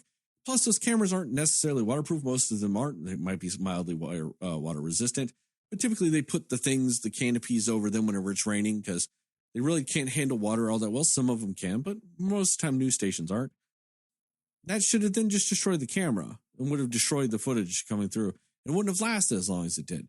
Either way, that doesn't work for me. It's just, to me, it's a shot from a guy going, hey, I think I could film a really cool apocalypse scene, so I'm going to film that. Well, how are you really going to put that in this movie, M. Night Shyamalan? Oh, it's going to be news footage. It just doesn't look like news footage. And I think that's what it was. I think he went, hey, I know how to do these scenes really cool. I think he was reading this book. He's like, man, I know how to film these scenes really well. Not necessarily tie them into the thing. I think he's like, I know how to visually make these scenes interesting. Which, don't get me wrong, that's, it's a fine whatever scene of a wave hitting down. It just doesn't fit within the context of the movie to actually look that way. And I have a problem with the fact that I'm watching the movie and I'm thinking that real time in the movie. It wasn't even like after the movie I thought of this. That scene's unfolding and I'm like, how the fuck is this, just received footage? It is so crystal clear. And then the waves hitting, and I'm like, oh man, whoever's filming that died. wait a second, if he died, how the fuck did he give them footage? I'm just, you know what I mean? Like, I'm thinking that during the movie. That's a problem. When I'm actually so checked out of your movie at that point, issues. Anyway, I feel like Jastin's going to have a lot to say. So let's give it to Heather first. Because she's kind of the middle ground between us. Like, I'm strong, dislike. There's her in the middle, and then there's you on the other side. So let's just go through the spectrum. Okay. Yeah, I mean, and sort of alluding to that too, like something you said, Sterling, about you kind of wish it had been a little bit more Shyamalan-like. I feel like that's where I was at too, because I really enjoy the like twists that he can put into a movie. Like we all know, Sterling, you're not a big Shyamalan fan. I like a decent amount of his movies, and I like the little twist factor. I like the twist factor that he puts into a lot of things, but I do agree actually that the straightforwardness of this movie was just a little bit jarring, because I think that's what made it feel like it was losing its, why it felt anticlimactic is because I'm expecting this big reveal or this big thing at the end of it that didn't happen. And maybe that's just my own expectation of it, just from seeing so many of his other films. I expected that to happen, and it didn't. It actually was, this apocalypse and things like that. And I actually, just with how they were playing into it and the tension that they actually, I think, built fairly well throughout the film of the husbands that were kind of back and forth about it, or not even back and forth, but the one husband who was very much like adamant that this is not true, it's not real. And then Jonathan Groff's character, who was like starting to come around to it and starting to believe in it.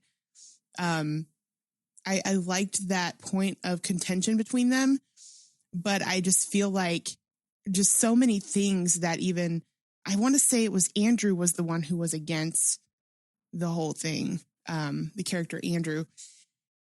I think he brought up some decent points, and I just also feel like the whole storyline of Rupert Grint's character, whose name is, I don't remember his name in the movie. Redmond, right? So with that whole storyline, they made a big point about that in this film, that he was actually somebody that knew them, and he's somebody who attacked Andrew at another point in time and changed his name. And of course, Andrew remembers him and all these things. I think that was an interesting thing to put in this film, but I feel like it was something that I expected to play a bigger part in the film. I figured it was going to be like, I think it would have been interesting if he was just so set out on his revenge path of being mad that he was put in jail for some time because of Andrew, that he just went on these message boards and was just saying the things that the other people wanted to hear, because he just wanted in on this thing to torture this guy more. Like, I think that would have been an interesting factor to put into this whole thing, which is sort of where I thought it was going to go, that these, other three people with Redmond they're just believing everything that he's saying and going along with it, because even Leonard, Dave Bautista's character, makes a point of, he said he was seeing these visions, right? It's like, yeah, he could say a lot of things. He could say a lot of things and make you think that he believes what you believe, if he is so adamant and passionate about getting revenge on a person, right? Which would still play into the part of malice that he sort of was supposed to be the character of. But anyway, so all of that to say, I thought they were going to factor that in. And I just think it would have been interesting if it's like, the twist was, oh, he actually didn't believe in any of this either. He made us think that he was one of us. And then the whole end of the world thing that was supposed to happen didn't, because Redmond wasn't actually really believing any of her seeing the visions or something like that. You know, like I feel like that could have been an interesting twist to put into it. Or the fact that with the two women who were killed, he put their bodies in the house in another room, but he took Redmond's body out. And I'm not sure why he did that or if they explained why he did that. But I was like, well, what if it plays into somehow they've tricked them into thinking that he was dead and he wasn't, or I don't know. You know what I mean? Like I just expected something like that to happen in this film because it's M. Night Shyamalan, and it didn't happen. So it doesn't make it, that's not necessarily what makes it a lesser movie. That's just what I expected to happen, and it didn't. But there's little things that they played with in there that I thought could have been better used to further the story. And I agree. I think that like having a little bit more tension between the husbands would have been an interesting play too. Like Andrew, the one who was so very much like, this isn't real, they're crazy, we are not going to turn on each other. Something happens in his mind where he's the one who does turn into saying, I believe all of this is real. Like, you know, Batista kills himself and he's like, oh, this is real. All right.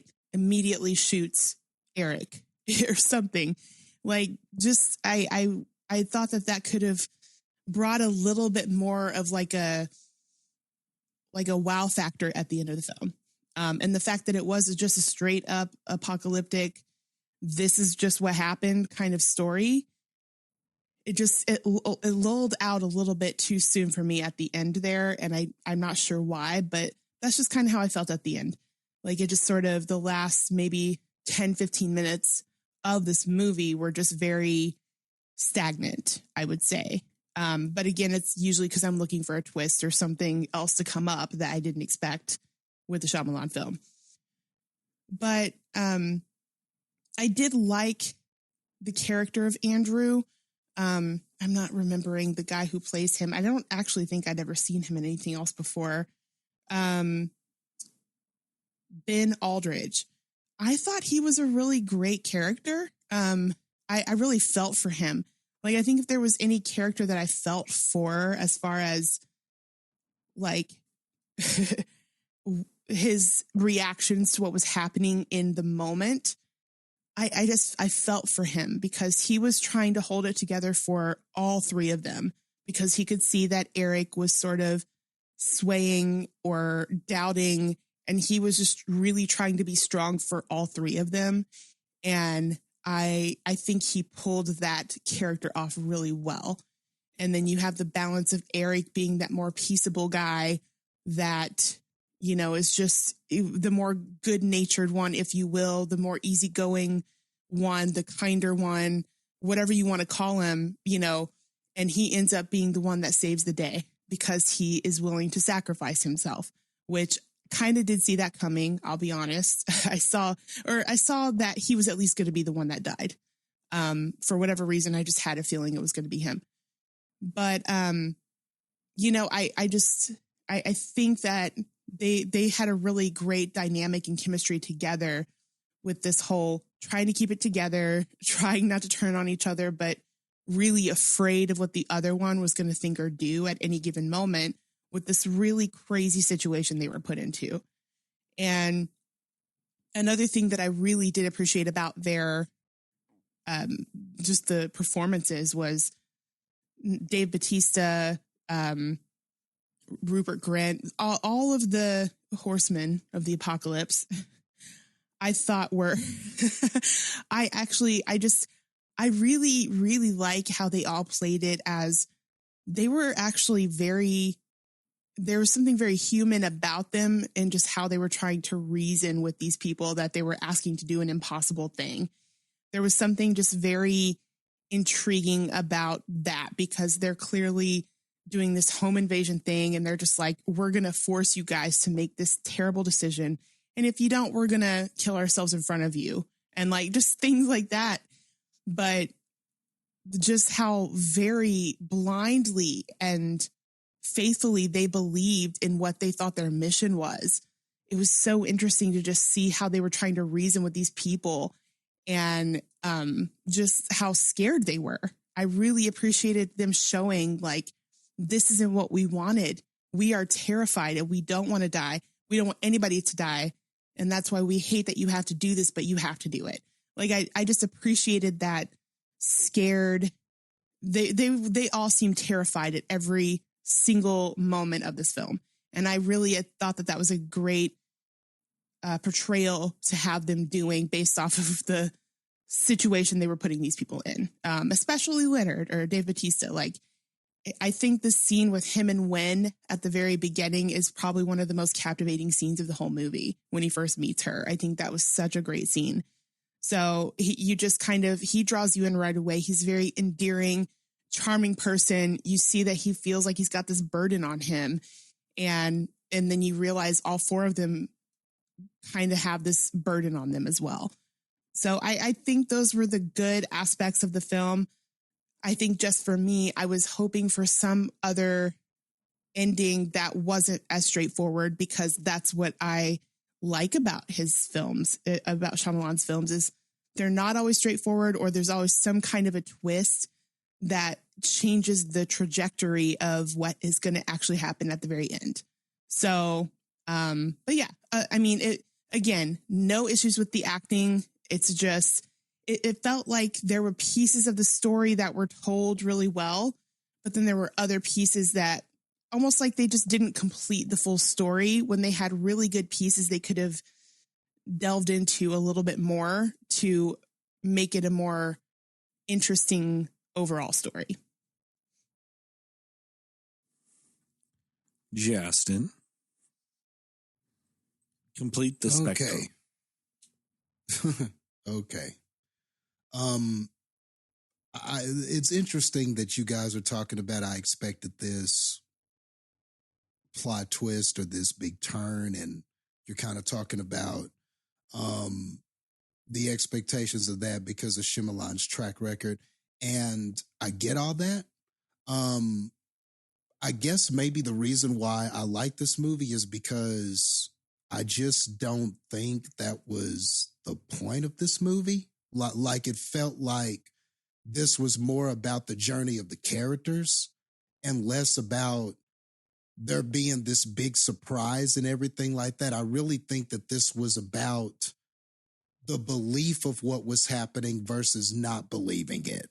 And the story of these characters going from this awful situation of seeming like their home being invaded and being captured and everything like that. And then the journey to understand what was actually happening and what their role was and what they had to do and the difficult decision that they had to come to. It feels more like the movie was about that stuff and less about there having to be this big surprise or anything like that. I do think that early on, the film was trying to put the audience in the position of, okay, do you believe this or not? I really think that was the story that the film was taking. But I do think at a certain point, the purpose was for the audience to believe, and then it was about seeing where the characters were going to wind up. I think all of that felt to me by design. So I guess that might explain why I just didn't feel as disappointed as you guys. I felt like I understood what he was going for and what the film was trying to do. So I guess because of that, I didn't have this expectation that there was going to be this like big surprise or, oh, it's all fake. It's not really an apocalypse, or, oh, the person that was really doing this was Bautista was actually pretending, and really this was all just something because they're in this sadistic cult, or, I guess like I'm trying to think of what the surprise or possibilities could have been. And I don't feel that anything that I could think of was better than what they did. And to just touch on that a second, like, I feel like even with a movie like this, kind of keeping it open-ended, I just feel like maybe might have been better. Like, because I agree with you. I think that the goal was, and I felt that tension throughout the movie of they want the audience to kind of start questioning and start thinking about, like, do they think these guys are telling the truth or not? And all of this. And they did, I think they did a good job of building that tension, but I feel like the payoff would have, it's one of those movies that I actually feel like keeping it open-ended a little bit might have, I feel like it might have fit with the rest of what they did with the movie. And maybe that's just me, but you know what I mean? Like, because then it is one of those, like, it leaves this thought-provoking thing at the very end of it to where they don't fully tell you what happens, but based on how you felt about their actions and if you thought they were telling the truth, that's how you see the ending of the movie in a way. But just, I don't know, just a thought that I had. Okay. That's interesting. Definitely. I just feel like the ending would have had to have been something in order for this to be open-ended, like for it to end in a way to where it's like, was it true or was it not true? I'm not sure how you could have executed and got that feeling. I don't know. I just think with the story that he had, I don't know how you could have arrived there unless, like, maybe I guess you could have had characters make a decision and then I guess the aftermath, some things could have happened to where I guess you're questioning, well, was it all real or was it not? Or did this person kill his husband for nothing, or did he really kill it for something? I guess you could have had all of that, but being that this is a story about some characters, it's the faith versus, it's a faith story. It's faith versus not having faith.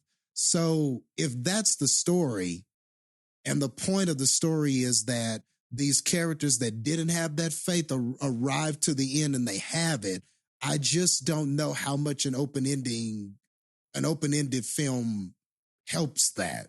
But I get what you're saying. Maybe from an entertaining aspect, I guess I could see an open ending, something being entertaining, if it's executed right. I'm not necessarily saying that they couldn't, but with this story, I think you kind of, if the point was to show like these people not having faith and then having it, I feel like it had to end the way that it did, if that makes sense for this story. Well, I disagree with that just for the sheer fact that having it open-ended, whether or not the apocalypse was actually happening or not, to me speaks more to faith and not faith than saying it was happening.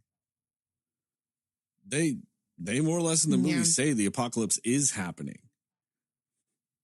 So if you leave it open-ended, and that's very easy to do. You make a couple of changes in this movie and you can completely have both of these things you're talking about. And that's by cutting out all the fucking news sequences showing you that shit's happening. If just as they start to kill themselves, especially when it gets down to just Leonard and stuff like that, and they kind of just start having storm clouds brewing, like those dark, menacing storm clouds brewing in the sky, very ominous and all this other stuff. And then he kills himself and lightning strikes. And then all of a sudden lightning striking all over the fucking forest. You can have that aspect of it because you can still chalk that up to that can just be a freak storm or it could be the apocalypse. And then, like I said, one of them kills themselves and then the storm kind of stops. You can still kind of leave it as, was that the apocalypse? Or is this sheerly a coincidence like that one guy is saying? And then you can leave it open-ended. They don't go to that diner and they're not sitting there watching the news of, 10 minutes ago, whenever your husband died, everything stopped. You know what I mean? You cannot have those scenes in it and you still get a movie that's about faith and not faith, and you still get it open-ended. Was the apocalypse happening or was it not? Because to me, that speaks more to faith than anything.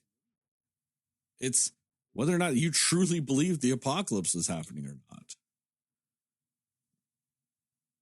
That's what I would do to combine both of your points. Okay.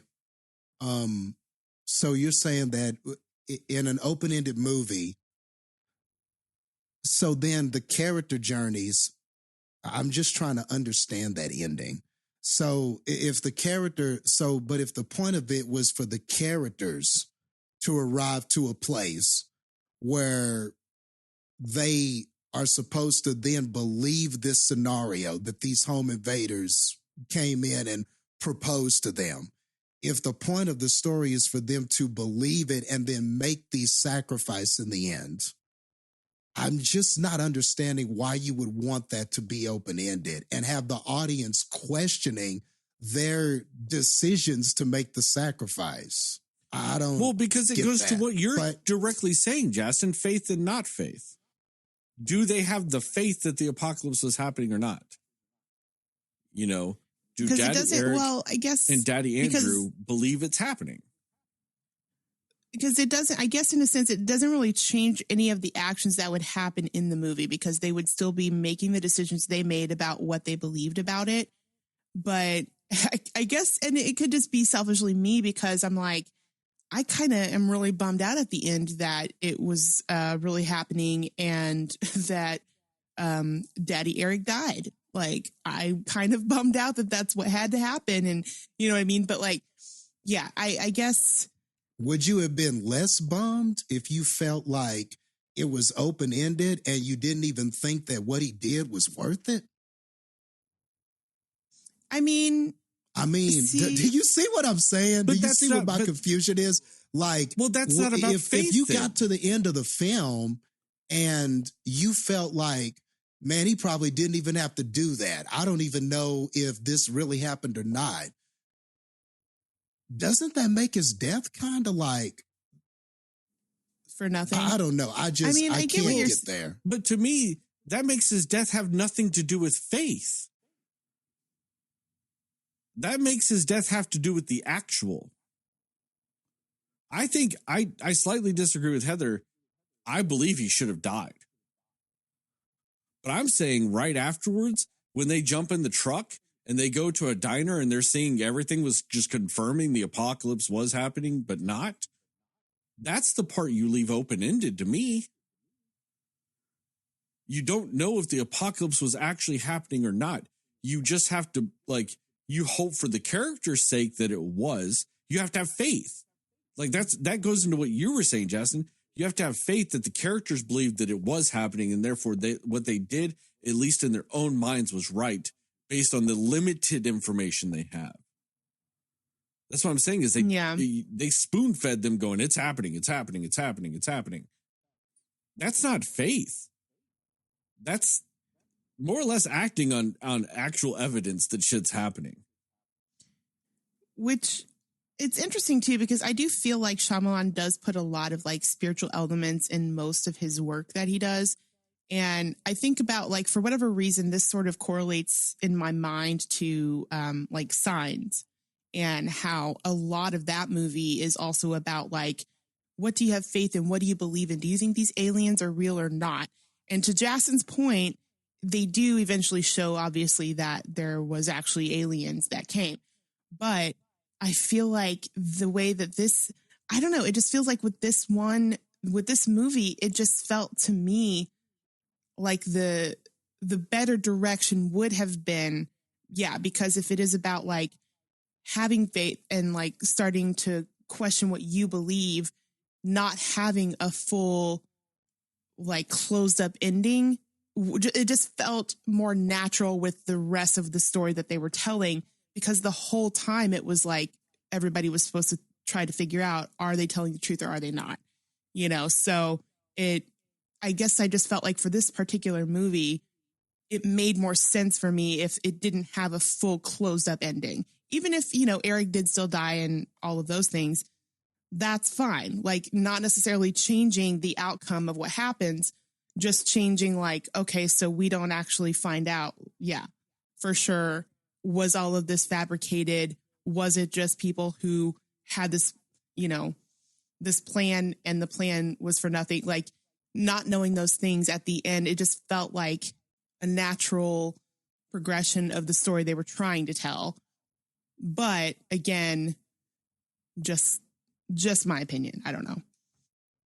Okay, cool. Well, I'll move on after this part, but I don't know. I just feel like that feels like a circle to me.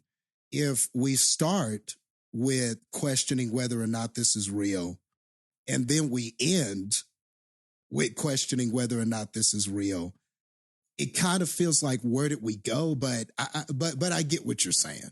Okay, but we'll just move on. But like so for me, I guess, but what I was trying to explain with all that is that's why at the end I didn't feel the way you guys did. I think I kind of knew where it was going right away. Like when I saw there was a scene early on when they were standing there, and when Batista was doing his dialogue about the apocalypse and everything, I said in my head, and this was minutes in, I said in my head, are they the four horsemen of apocalypse? Is that what this is? You know, and I just kind of had an inkling maybe that's what this was. And even though I was right, that didn't diminish my enjoyment for what was happening. I still felt like it was pretty cool how we got there. Even though I was right, I felt like it was pretty cool how we got there. Whenever the husband, Eric, or no, yes, Eric, whenever he, after the concussion, whenever he kind of saw that vision and light and everything, and then he was kind of like, I saw something, but I'm sure what I saw. And then whenever he was being bandaged by the nurse and she wrapped the ribbon around him, I was kind of like, okay, is that like, I don't know why, but I just immediately thought Jesus references. And I was like, okay, is that like the crown, or is that like the halo or whatever? And I immediately just had a thought, he's the sacrificial lamb. He's the one that's gonna be killed. You know what I mean? Like, I just had an inkling, like I kind of knew what Shyamalan was trying to do. Yeah, like the pure soul has to be the sacrifice kind of thing. Yeah.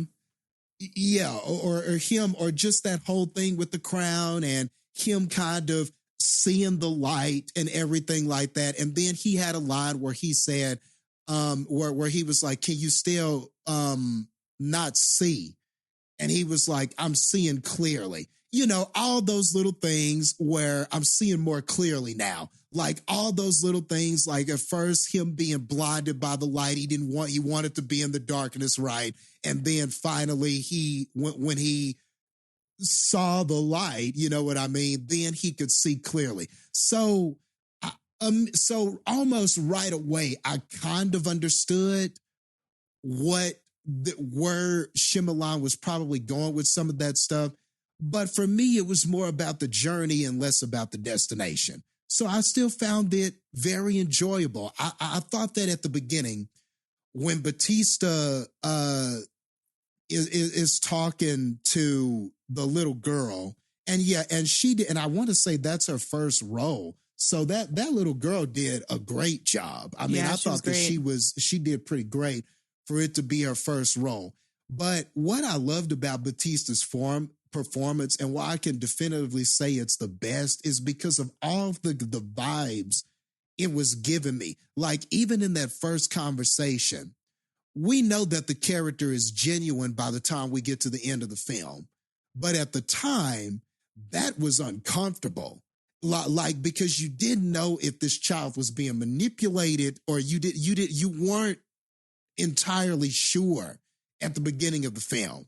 Like, so when you're seeing all of that happening, because you don't really know what this is going to wind up being yet, right? So I thought that was very well played, just that conversation they were having. It was a friendly conversation, but at the same time, it was unsettling because Batista kind of played it with this withholding energy. Like you could tell that he was trying to befriend her, but he was also withholding something. And as an audience member, I was kind of like, what is he withholding? So it felt like there was something that he wasn't saying. And then finally, when he got to the part to where he was like, y'all are going to have to make some difficult decisions and everything like that. And like, I just loved his performance here because I felt like even though he was saying these things and felt like he had to do these things, kind of what you were saying earlier, Heather, you could see this hurting him for what he was doing and that he didn't want to do it this way and that he wished that there was some other way, but he didn't feel like there was a choice. And then you come to meet all these other characters and you're starting to see, okay, this is what's happening. And I think maybe this is why, to a certain degree, Shyamalan is talking about the whole thing about changing the genre and home invasion and stuff like that. Now, I don't know if he necessarily hit all of those goals, you know what I mean, with this, but definitely what I could say is that when the film opens, it really seems like it's a home invasion thing. You know, they're locked in and these innocent people seem like they're being persecuted and they can't get out and everything like that. And all the tension and the yelling back and forth and all of that stuff. But as the movie goes along, I did feel myself going, okay, these people aren't bad people. You know, I think there was this back and forth of, okay, I don't think they're bad people, but that doesn't mean, but is this story true still? And as Andrew is throwing the questions out there and saying, well, this footage was pre-recorded. How do we know that they didn't time up these recordings and all of this kind of stuff? And you crazy people get on these message boards and stuff like that. I thought that his objections are things that you've heard before. You know, when anybody is talking about people of cults and stuff like that, you know, we've heard some of these same objections before. So I thought that all of that was fine. I like that they were throwing objections at the audience to try to see, okay, do you believe this or not?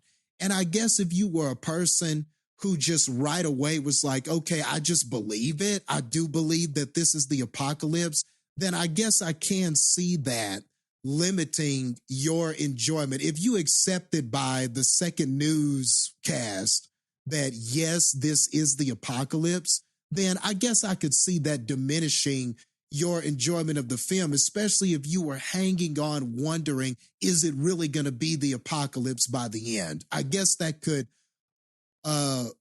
alter your enjoyment of this.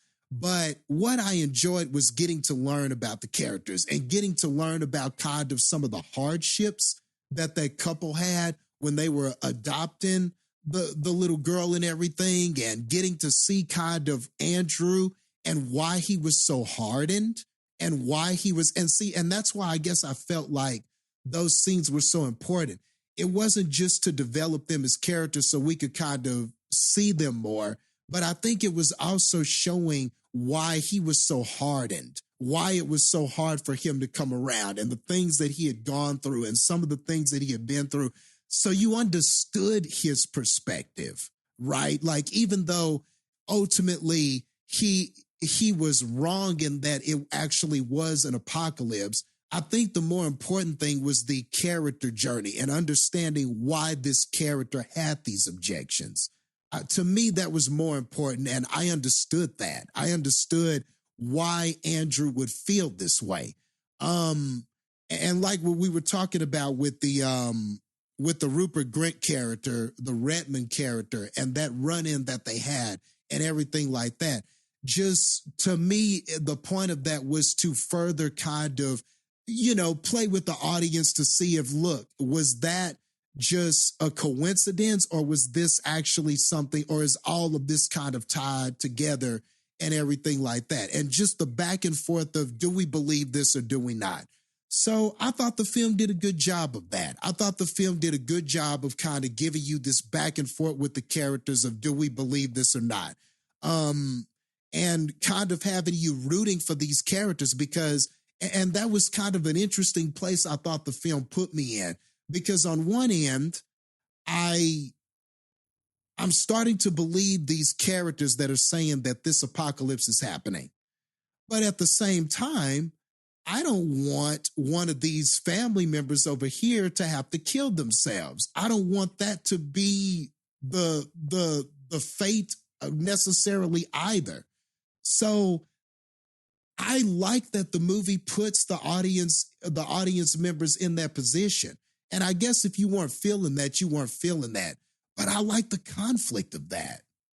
I thought that made for a unique movie experience, because on one end, you don't want it, you're rooting for these people, you don't want any of these captured people to die, but at the same time, you're trying to understand these other people and this prophecy, and they have these visions and they couldn't shake them and they feel like they have to do this, but you see that they're just regular people kind of pulled into this situation, you know, and all of it kind of ties back to some biblical stuff too. You know, there were times like regular people were pulled into these extraordinary positions by God to do these things or whatever, or chosen people and stuff like that. We've seen all that before. But to me, what made the movie unique and interesting was putting you in this position of, okay, if I believe these people, then that means somebody over here has to die. And I don't necessarily want somebody over here to die either. But so I thought that was a unique position that the film tries to put everybody in and tries to put the audience member in with these characters. So by the time it gets to the end and we have to make the sacrifice, I had accepted that, yes, this is going to be true, and that, you know, these people are not going to have died for nothing. And ultimately, it was about this family being chosen to make this sacrifice, and whether and what they were going to do, and how that was going to come about. And I thought that the acting that they did at the end was heartfelt enough. I thought that when the sacrifice was made, and when you see where the characters arrive, I thought that all of that was effective. I don't know if I needed a big surprise or if I needed to be ambiguous at the end or anything like that. I felt like the purpose was for this family to reject what they had to do, and then ultimately come to a place where they had to do it. And yes, that is very straightforward for Shyamalan. That is not the big surprise that we're used to. So I can understand people having reservations with that. But for me, for this story, I felt like it was the right decision for this story. I was okay understanding that, okay, this is really happening. Batista's telling the truth. All these people were telling the truth. And this is just a crazy and awful, but in a way, a necessary decision that these people have to come to. And they were put in an impossible place, and it was an impossible decision that they had to make, but they made it, ultimately showing that they were the right people for this decision. They were the right people that needed to save the world. And so I was okay with that. You know, overall, I was fine with that. I don't think I needed to question anything or have it be something where it's like, well, did they really have to do that or not? I think his decision to go with this ending best served this film. So ultimately, that's how I felt about it, and those are some reasons why I was more positive on this one. A couple of things that you guys said that made me think some things. Heather, you brought up signs, and the whole point was like it was about faith, and it was like ambiguous until the end. But then at the same time, and the reason why I think it's applicable to this movie is, what's the number one complaint about Signs? That it stopped being ambiguous at the end, showed the alien, stuff like that's one of the biggest complaints about Signs. And with this movie, I don't know, I somewhat reject the notion, though, that this movie is any way, shape, or form about faith or requires faith while you watch it. because it spoon feeds you the whole time that the apocalypse is happening. Like throughout the movie, every time they do something, they go to the news to show proof that it is happening right afterwards. And the thing is that, and I looked this up, that is something the book does not do. The book, the whole time, while they're sitting there and they one by one kill themselves, there is like a darkening of the air, like it kind of like storms and shit outside, but it's like a slow progressive thing, hinting that the apocalypse may be happening. Now, they also changed the order in which they kill each other in the book, because they wanted Leonard to be alive at the end of this one, because it was Dave Bautista. Dave Bautista is not the last person. That character, Leonard, is not who is last in the book itself. In fact, the book is actually ambiguous as to whether or not the apocalypse is happening. They never say at any given point whether or not it is. And I think that that's the problem with this movie, is by spoon feeding the whole time that the apocalypse is happening, this requires no faith. There is actually no journey of faith in this movie. You actually have anecdotal and visual evidence that the apocalypse is happening. Therefore, that's not faith. Believing the apocalypse is happening in this movie is not faith-based at the end of this movie. That's that's evidence-based. So I kind of reject the notion that this movie is requires faith to have the journey, or is about faith, or shows faith. Like the characters have a journey of faith. Maybe the quote unquote horsemen do, but I don't think Eric or Andrew or Wynn do have that journey of faith. They have direct evidence of these things that are happening as the people said they would. That's not faith. That's evidence-based. So at the end, that's evidence-based type of stuff. And that's why I think you could benefit from things, because if the movie is about a journey of faith or having faith or any of that stuff, having the movie be open-ended at the end, not knowing whether or not they actually sacrifice themselves for a legit reason or not, would prove that it was all an act of faith. And by having any sort of definitiveness to any aspect of the story, ultimately means there's nothing faith-based in this movie. And also, my issue with the end of the movie is, like I said, you don't necessarily have to have a twist. You could have just something else happen. Like, the problem with the movie is the movie tells you within like the first 15 minutes that Eric's going to be the one that dies. Like you said, the sacrificial lamb, he's the one having the visions. He's the one that's dictated as to having faith throughout the movie, all this other stuff. So there's also no journey with this character. His character has no story arc and or journey arc. His character is more or less predetermined to be the sacrificial lamb throughout the entire movie. From almost the very first times you start seeing these characters, when these horsemen show up at the house, they tell you that. And I'll kind of go ahead and bring up some of my issues with this, the horseman aspects and all this other stuff. Why was Rupert Grint's character prophesied to make a weapon just like everyone else was when he never actually uses it? Because he knows he's going to be the first one to die. And those weapons were not to kill the people or to do anything to the people. They were to do things to each other. So why would God tell him to make a weapon that he's never actually going to use? That they know. It's not like they get to the house and then they're told the order in which they die. He obviously knew from the very beginning he was going to be the one to die first. Therefore, him making a weapon is just kind of superfluous. Just a thought. Okay. Yeah, that's the thing, is I think that is one of the interesting distinctions from the book and this movie. Is, like I said, the book's ambiguous about everything. They don't do the whole, hey guys, here's the news story, watch the wave happen. Hey, here's the news story, watch the disease, ward. hey guys, here's the news story. Watch planes falling from the sky and watch me recite this, random diatribe the reporter goes on. Like I said, it's all and like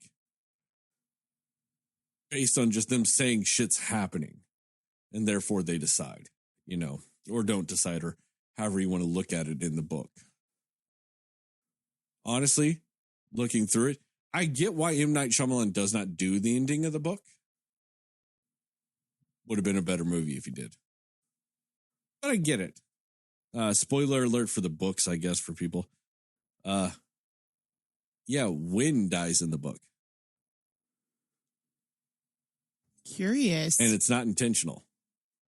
So when Andrew goes to get the gun like he does in the movie, he accidentally ends up shooting Wynn. So Wynn dies. Didn't do that. But because it was an accident, it doesn't count as the sacrifice. Because it wasn't one of them choosing to kill a member of the family. So therefore, the way the book ends is Sabrina, the nurse, who quote unquote represents death because she's healing. It's death. Mm-hmm. She's the last horseman. And she kills herself. And David and Andrew just kind of walk off carrying Wynn's corpse. And that's kind of how the book ends. Kind of more or less hinting towards the fact that at that point, if the apocalypse was real or was about to happen, they didn't want to sacrifice to where the other one was going to be alone for the rest of their life because Wynn was dead. Therefore, if the apocalypse does happen, they are still together. And if it doesn't happen, they're still together. Okay, so neither of the husbands die in the book. Yeah.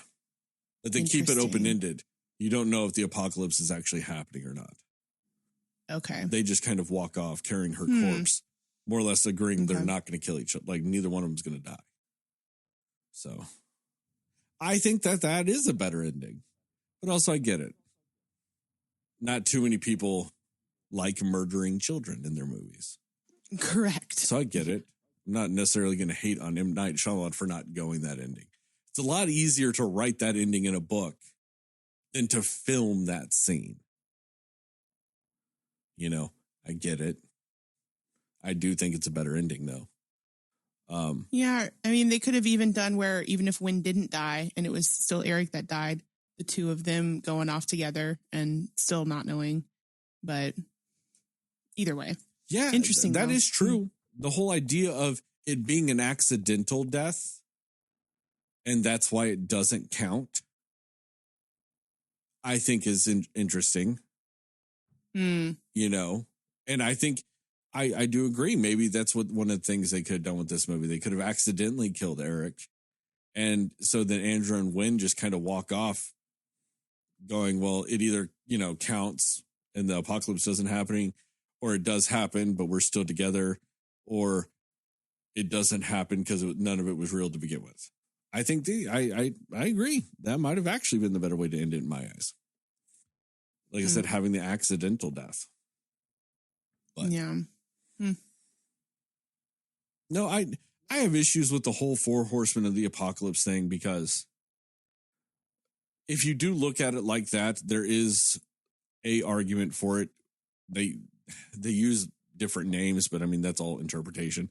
Because weirdly enough, the only horseman of the apocalypse that officially has a name according to the Bible is Death. The other three don't actually have names and never says their names.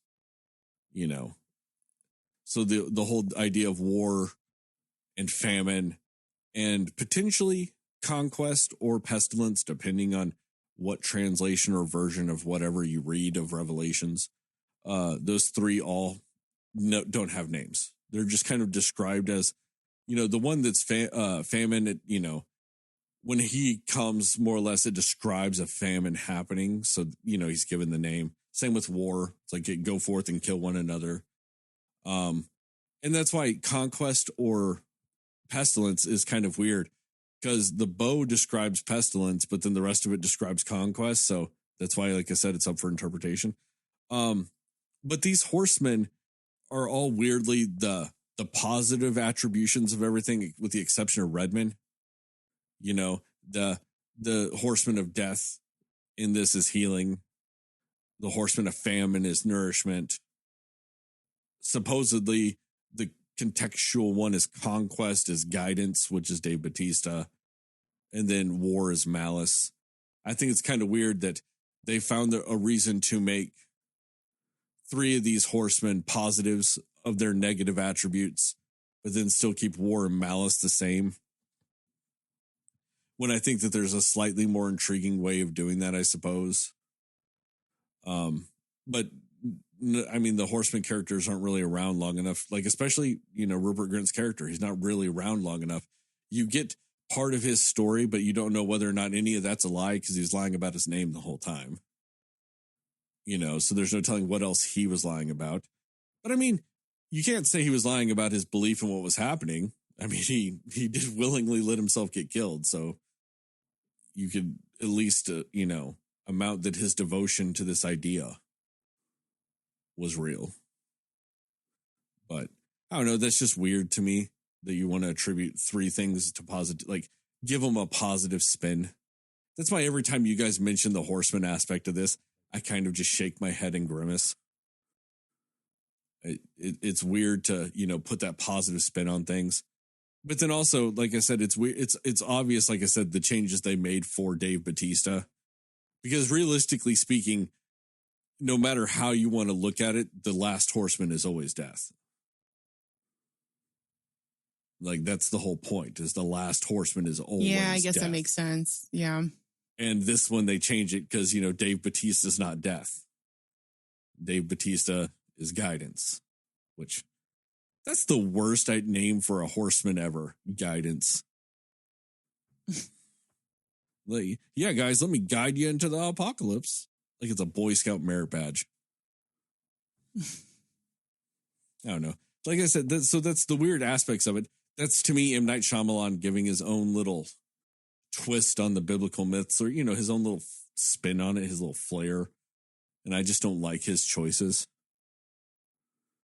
And I don't know. This movie's a little weird for me because I don't know if this is confirmation bias or confirmation through bias.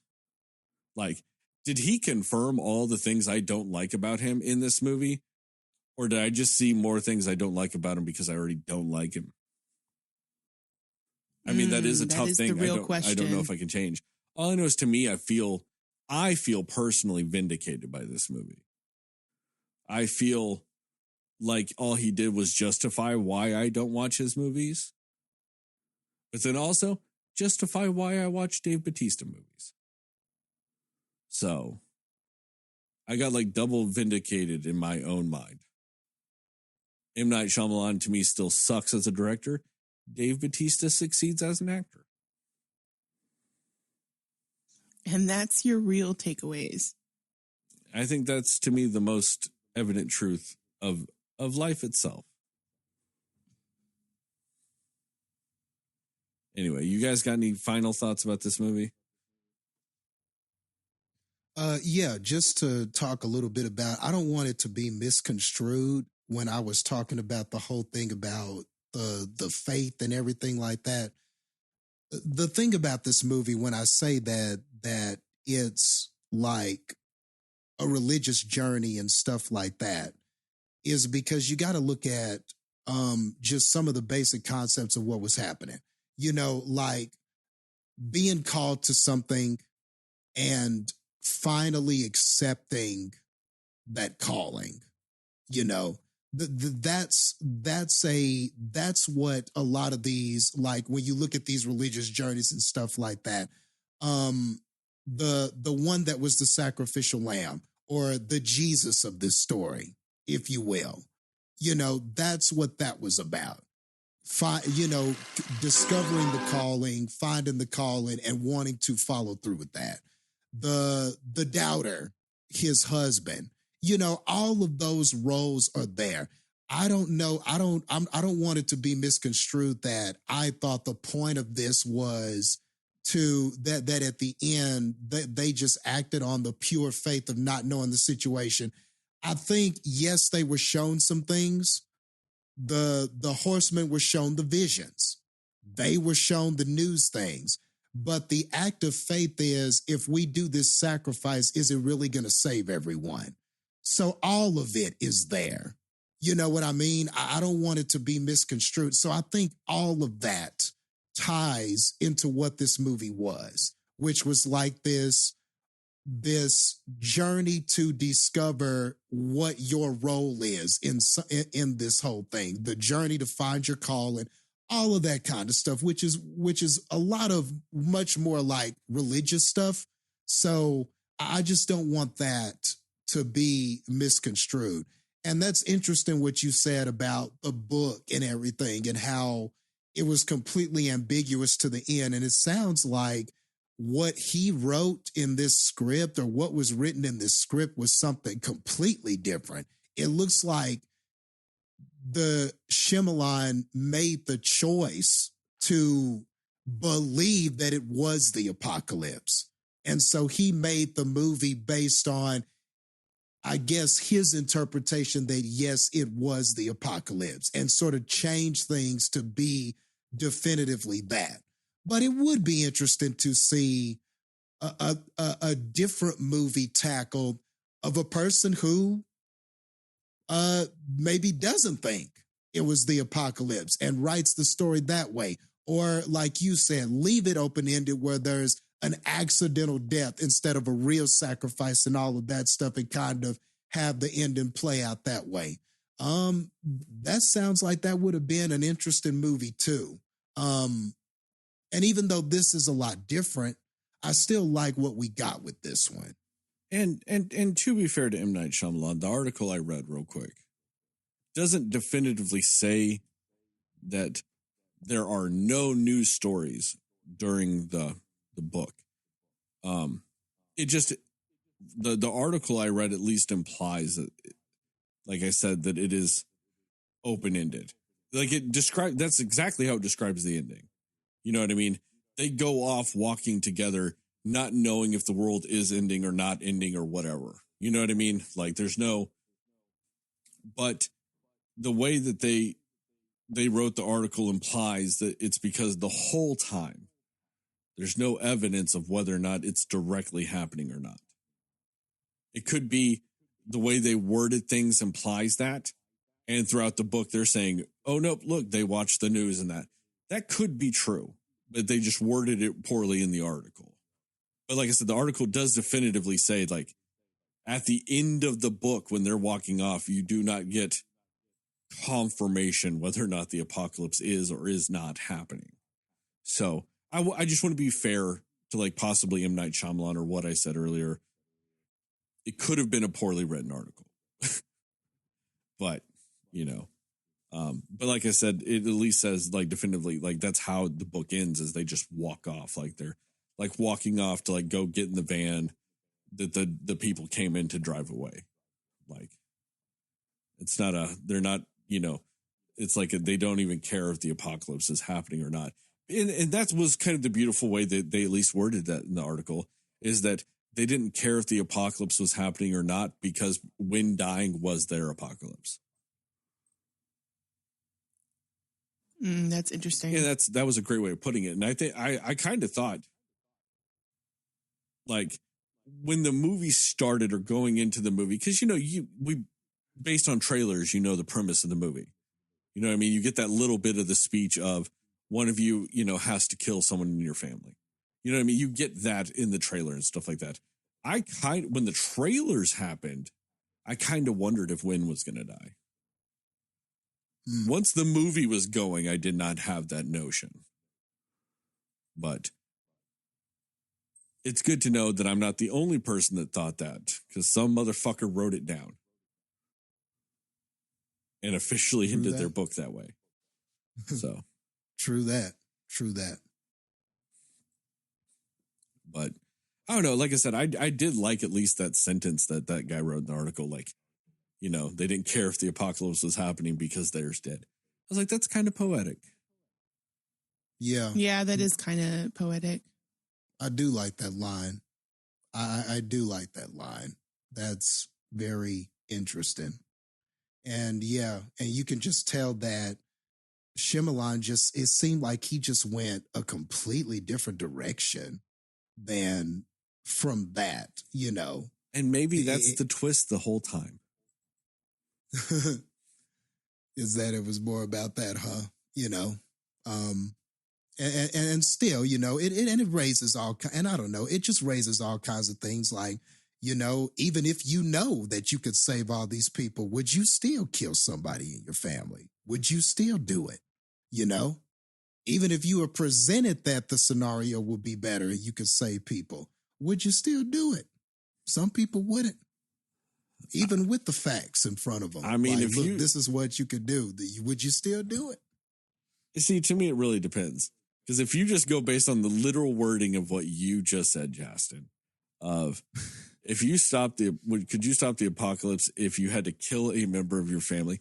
I'd do it. I've got some members of my family that I'd be like, yeah, they can go. Greater good and all. Wouldn't even think twice about it. They wouldn't even finish the sentence. Damn. Like I would You're right. With that wording, yes, you totally would. I might accidentally kill a family member and that not even be the solution, because, you know, they'd be like, kill a family, and I go, bam. All right, done. So everything's done, right? And then they'd been like, that is only in, you know, the left side of the room. And I'd be like, oh shit, I killed somebody in the right side of the room. Fuck. Guess I should have let you finish the sentence. Damn.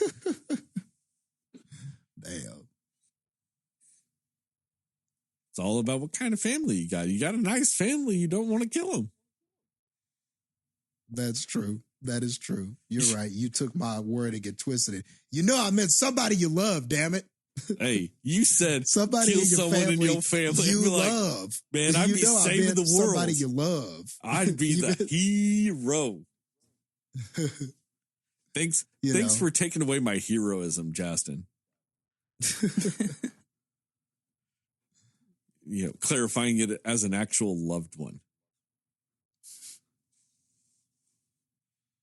Shit. See, my version of this movie is like I'd have to choose one of my cats to kill. Yeah. Like that's a sacrifice too. That's my version of this movie. It's not just, because that's a sacrifice too, man. Like, it's not just the person dying, but you have to kill the thing or the person or the cat or whatever we're talking about here now. You know, it's a double sacrifice, you know? It's the fucking, who was the character in the Bible? Was it Noah that had both sons? Abraham. Yes, Abraham with Cain and Abel, right? Cain and Abel was Adam and Eve's sons. Oh, I thought you were talking about Abraham, who had to like take his son to sacrifice on the hill. Yes, that's my Abraham. Bad. Yes, Abraham. Yes, that's who I was thinking about. It's the Abraham thing, you know, like he would have done it, but you know, God, whatever, was kind of like, nah, you don't have to do that. But you know, it's good to know that you would have the faith to believe. Yeah, you would have the faith to believe do this. Yeah. That you should do that even you could even do this. So I don't know. It felt like something in the spirit of that. You know, it's a sacrifice both ways. The person dying and then the person having to commit the act. So while one character was like, yes, I want to do this, the other one to the end was defiant. You know, he really had to come around, you know, because even still killing somebody you love would be hard, regardless of the scenario. So, all I'm saying is, it was tight. If the four horsemen of the apocalypse show up to my house and my cats are in the current health and condition they're in, and they go, Sterling, you got to kill one of your cats or the apocalypse happens, and we'll kill each other one by one until the apocalypse happens, I'd fucking tell them, kill yourselves then. I'll be sitting around in apocalypse with my little kitties. Now, I'm not one of those people, though, that, like, I understand if they're, you know, if they get to the point to where their health is so bad, You got to put them down. I would do the right thing to end their suffering. But my cats are in good health right now, so all you motherfuckers would die. Even though the cat that is sitting on my lap right now just got done clawing the fuck out of my legs.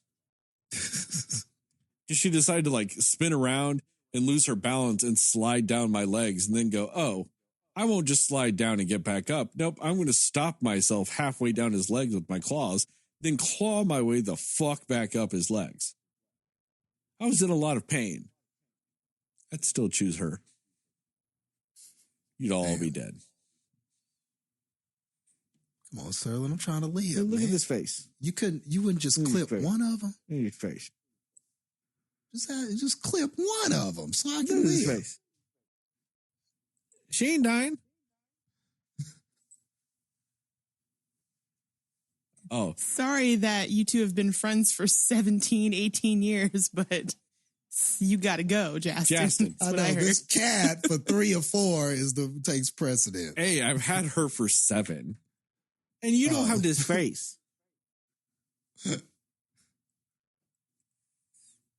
You are not a torty cat. I guess it's good to know where I stand. Damn. Fuck. She just did it again. Daddy, you are trying to make my point very hard right now. I'm trying to talk about how I wouldn't kill any of you, and you are physically causing me so much pain. Also, why did I have to bring up the fact that the sound pads were being extra unsensitive tonight when I just moved my headphone cord and it ever so lightly tapped a button, fucking started the theme song? Jeez. Jastin's in the middle of clarifying a point and you hear a fucking film roll going off because I moved my headphone cord and it so ever lightly grazed the button. My legs hurt so bad right now. I can't tell you how many fucking times I just got clawed. In the same spots, too. She'd go, oh, I just stabbed there. Let me use pinpoint accuracy through the jeans to put my claws exactly where the fuck I already clawed you. Cat must be a Shyamalan fan. No cat of mine is a fucking Shyamalan fan, Jastin. Do you think any of these cats have seen a fucking M. Night Shyamalan movie in this fucking house? Jastin, the last time I watched an M. Night Shyamalan movie that wasn't this one was when I watched The Visit for that podcast where you fuckers betrayed me then too. It was solid. This was better, though. This was better than The Visit. Yeah. Jastin, The Visit is like a solid shit. It might be solid, but it's still made of shit. Man, it was all right. You tripping. It was all right. I can't tell you. I found out that movie, M. Night Shyamalan had to mortgage his own house for $5 million to help get that movie made. And there has never been anything that has made me wish that movie failed more so he would lose his house. Oh, my gosh. God, that would have been so amazing. I really feel like we're... that terrible movie and then also lost his house. We're seeing a lot of like where your morals lie in this episode. Yeah. What do you mean? You're okay if Shyamalan's house was not his house. Yes. He had no place to live. You're okay killing all humans to protect your cats. Yes. Which, no disrespect to your cats, but you are definitely willing to kill every human on the planet for your cats. I don't understand how either one of those are just things that are now coming to light. I feel like the fact that they both happened in the same episode, it was just like a lot of information about it. But I kind of feel like those are very obvious aspects of my personality. You're not wrong. You're not wrong.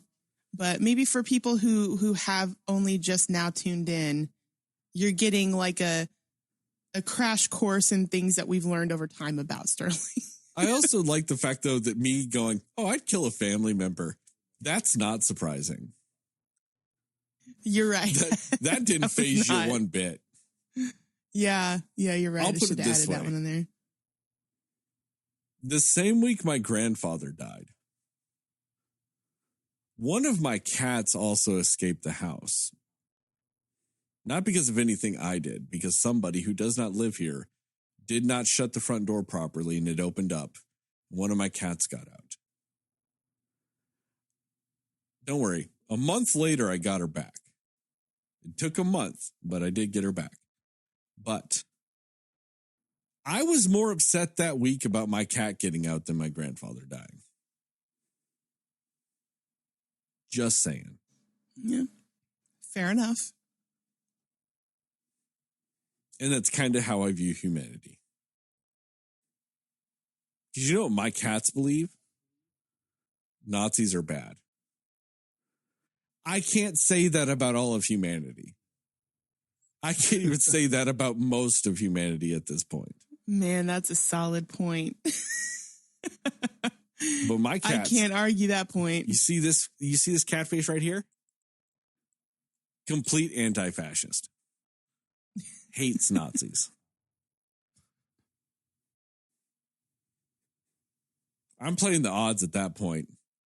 It'd be better if there's at least 5 Nazi haters out there than a world full of Nazis. Just saying. She is really getting tired of me picking her up like that just to show her face. Anyway, we've gone way too long. All right. On that note, Thank you guys for listening to this episode of the Cinema Slayers podcast. Check us out on the internet at www.cinemaslayers.com, Cinema Slayers podcast on Facebook, Cinema_Slayers on Twitter and Instagram, Cinema Slayers Pod on TikTok, at Cinema Slayers Pod on YouTube. Shout out to Plug Migo and Mudo Cho for our theme song and logos, respectively. Give us a 5-star rating and review. We'd really appreciate it. It'd really help us out. Tell your family, tell your friends, tell your friends' family, tell your family's friends. And most of all, tell those dear sweet mothers, because dear sweet mothers love Dave Bautista. Telling no lies with that one. Mm-hmm. Just remember, as I said earlier, we here at Cinema Slayers are both pro slut and pro Sydney. And as I always end these podcasts, these TikToks, and these YouTube videos, just remember, according to Jastin, Moon Knight is the Best Picture winner.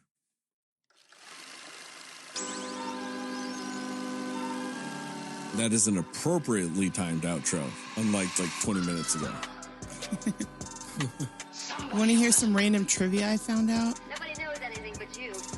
The little girl from Megan and the little girl from Black Phone are sisters. And I was not aware of that. Cool. I'm like, that's a talented little family of people. Yep. Which little girl from Megan? The one that actually played Megan, or the one that actually played the little girl? The one that played the little girl. Oh, okay. Yeah. Little known fact. Megan was actually played by a little girl in prosthetics. I did hear that. Yep. Which is really impressive. She did all of her own Yeah. stunts and whatever. Yeah. She's an actually as much of a professional dancer, gymnast you can be at that young of an age, but yeah, that's what she is. And then voiced by some other person. Yeah. But no, girl. that's true. So, but I thought that was an interesting little tidbit that those two were related. It's not a terrible family. That little girl in Black Phone was one of my favorite parts of Black Phone. Yep. Yeah.